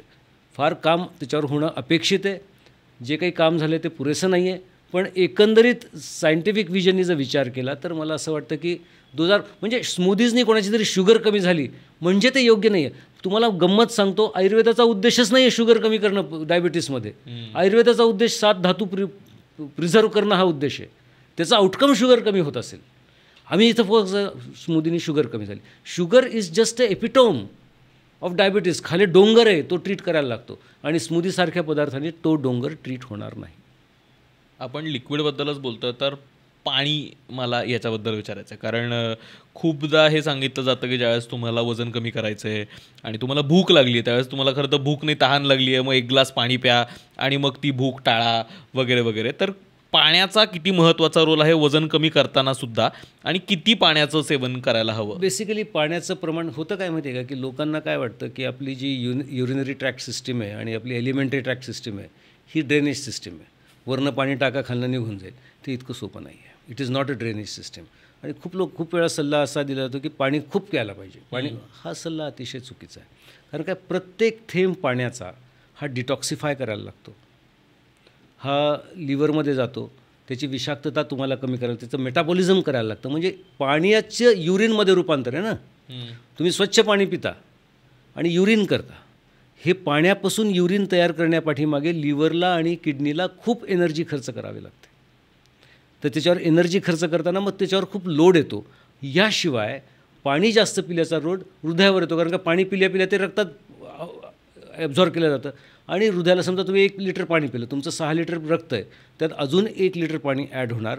जोपर्यंत त्याची मूत्रामध्ये परिवर्तन होणार नाही तो 1 लिटर ते हृदयाला फिरवावं लागणार. त्याच्यामुळे पाणी हे नियंत्रणातच पिलं पाहिजे. सगळ्यात महत्त्वाचं पाणी असं किती पण ॲट लिमिटम प्यावं हे चुकीचं आहे. प्रत्येक शरीराची पाण्याची रिक्वायरमेंट वेगळी आहे. There should be demand and supply mechanism.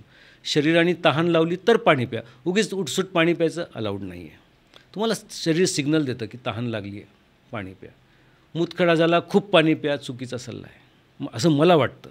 कारण का that is not the reason. पाणी कमी पिल्यामुळे उन्हाळ्यात कदाचित होत असेल, पण एरवी मुतखडा हा आजार असणाऱ्या लोकांमध्ये पाणी खूप पिणं किंवा कॉन्स्टिपेशन झालं, भरपूर पाणी प्या, हे ड्रेनेज सिस्टीमसारखं झालं. It's not like that. तर पाणी किती प्यायचं, तर साधारणपणे आपल्या उष्णकटिबद्धामध्ये तो आपल्याकडे जेव्हा पावसाळा आणि हिवाळा असतो तर साधारण मी माझ्या क्लिनिकमध्ये 30 ml पर kg पर डे पाणी रिकमेंड करतो. उन्हाळ्यामध्ये ते 45 to 50 ml पर kg पर डेपर्यंत ते जातं. डिपेंडिंग तुमच्याकडे सीझन किती आहे, कसं आहे, तुमचं काम करायची पद्धत काय आहे, आणि या सगळ्या गोष्टींवर डिपेंड आहे की तुम्ही पाणी किती. फक्त एकच त्यात गोष्ट आहे, डिमांड अँड सप्लाय ठेवा. आणि परत दुसरं म्हणजे चिल्ड वॉटर पिऊ नका. थंड पाणी नाही प्यायचं. थंड पाणी पिणं अपेक्षितच नाही आहे. तुमच्या सगळ्या एन्झाईम्स बॉडीमधले हे सगळे डिस्टर्ब होऊन जातात.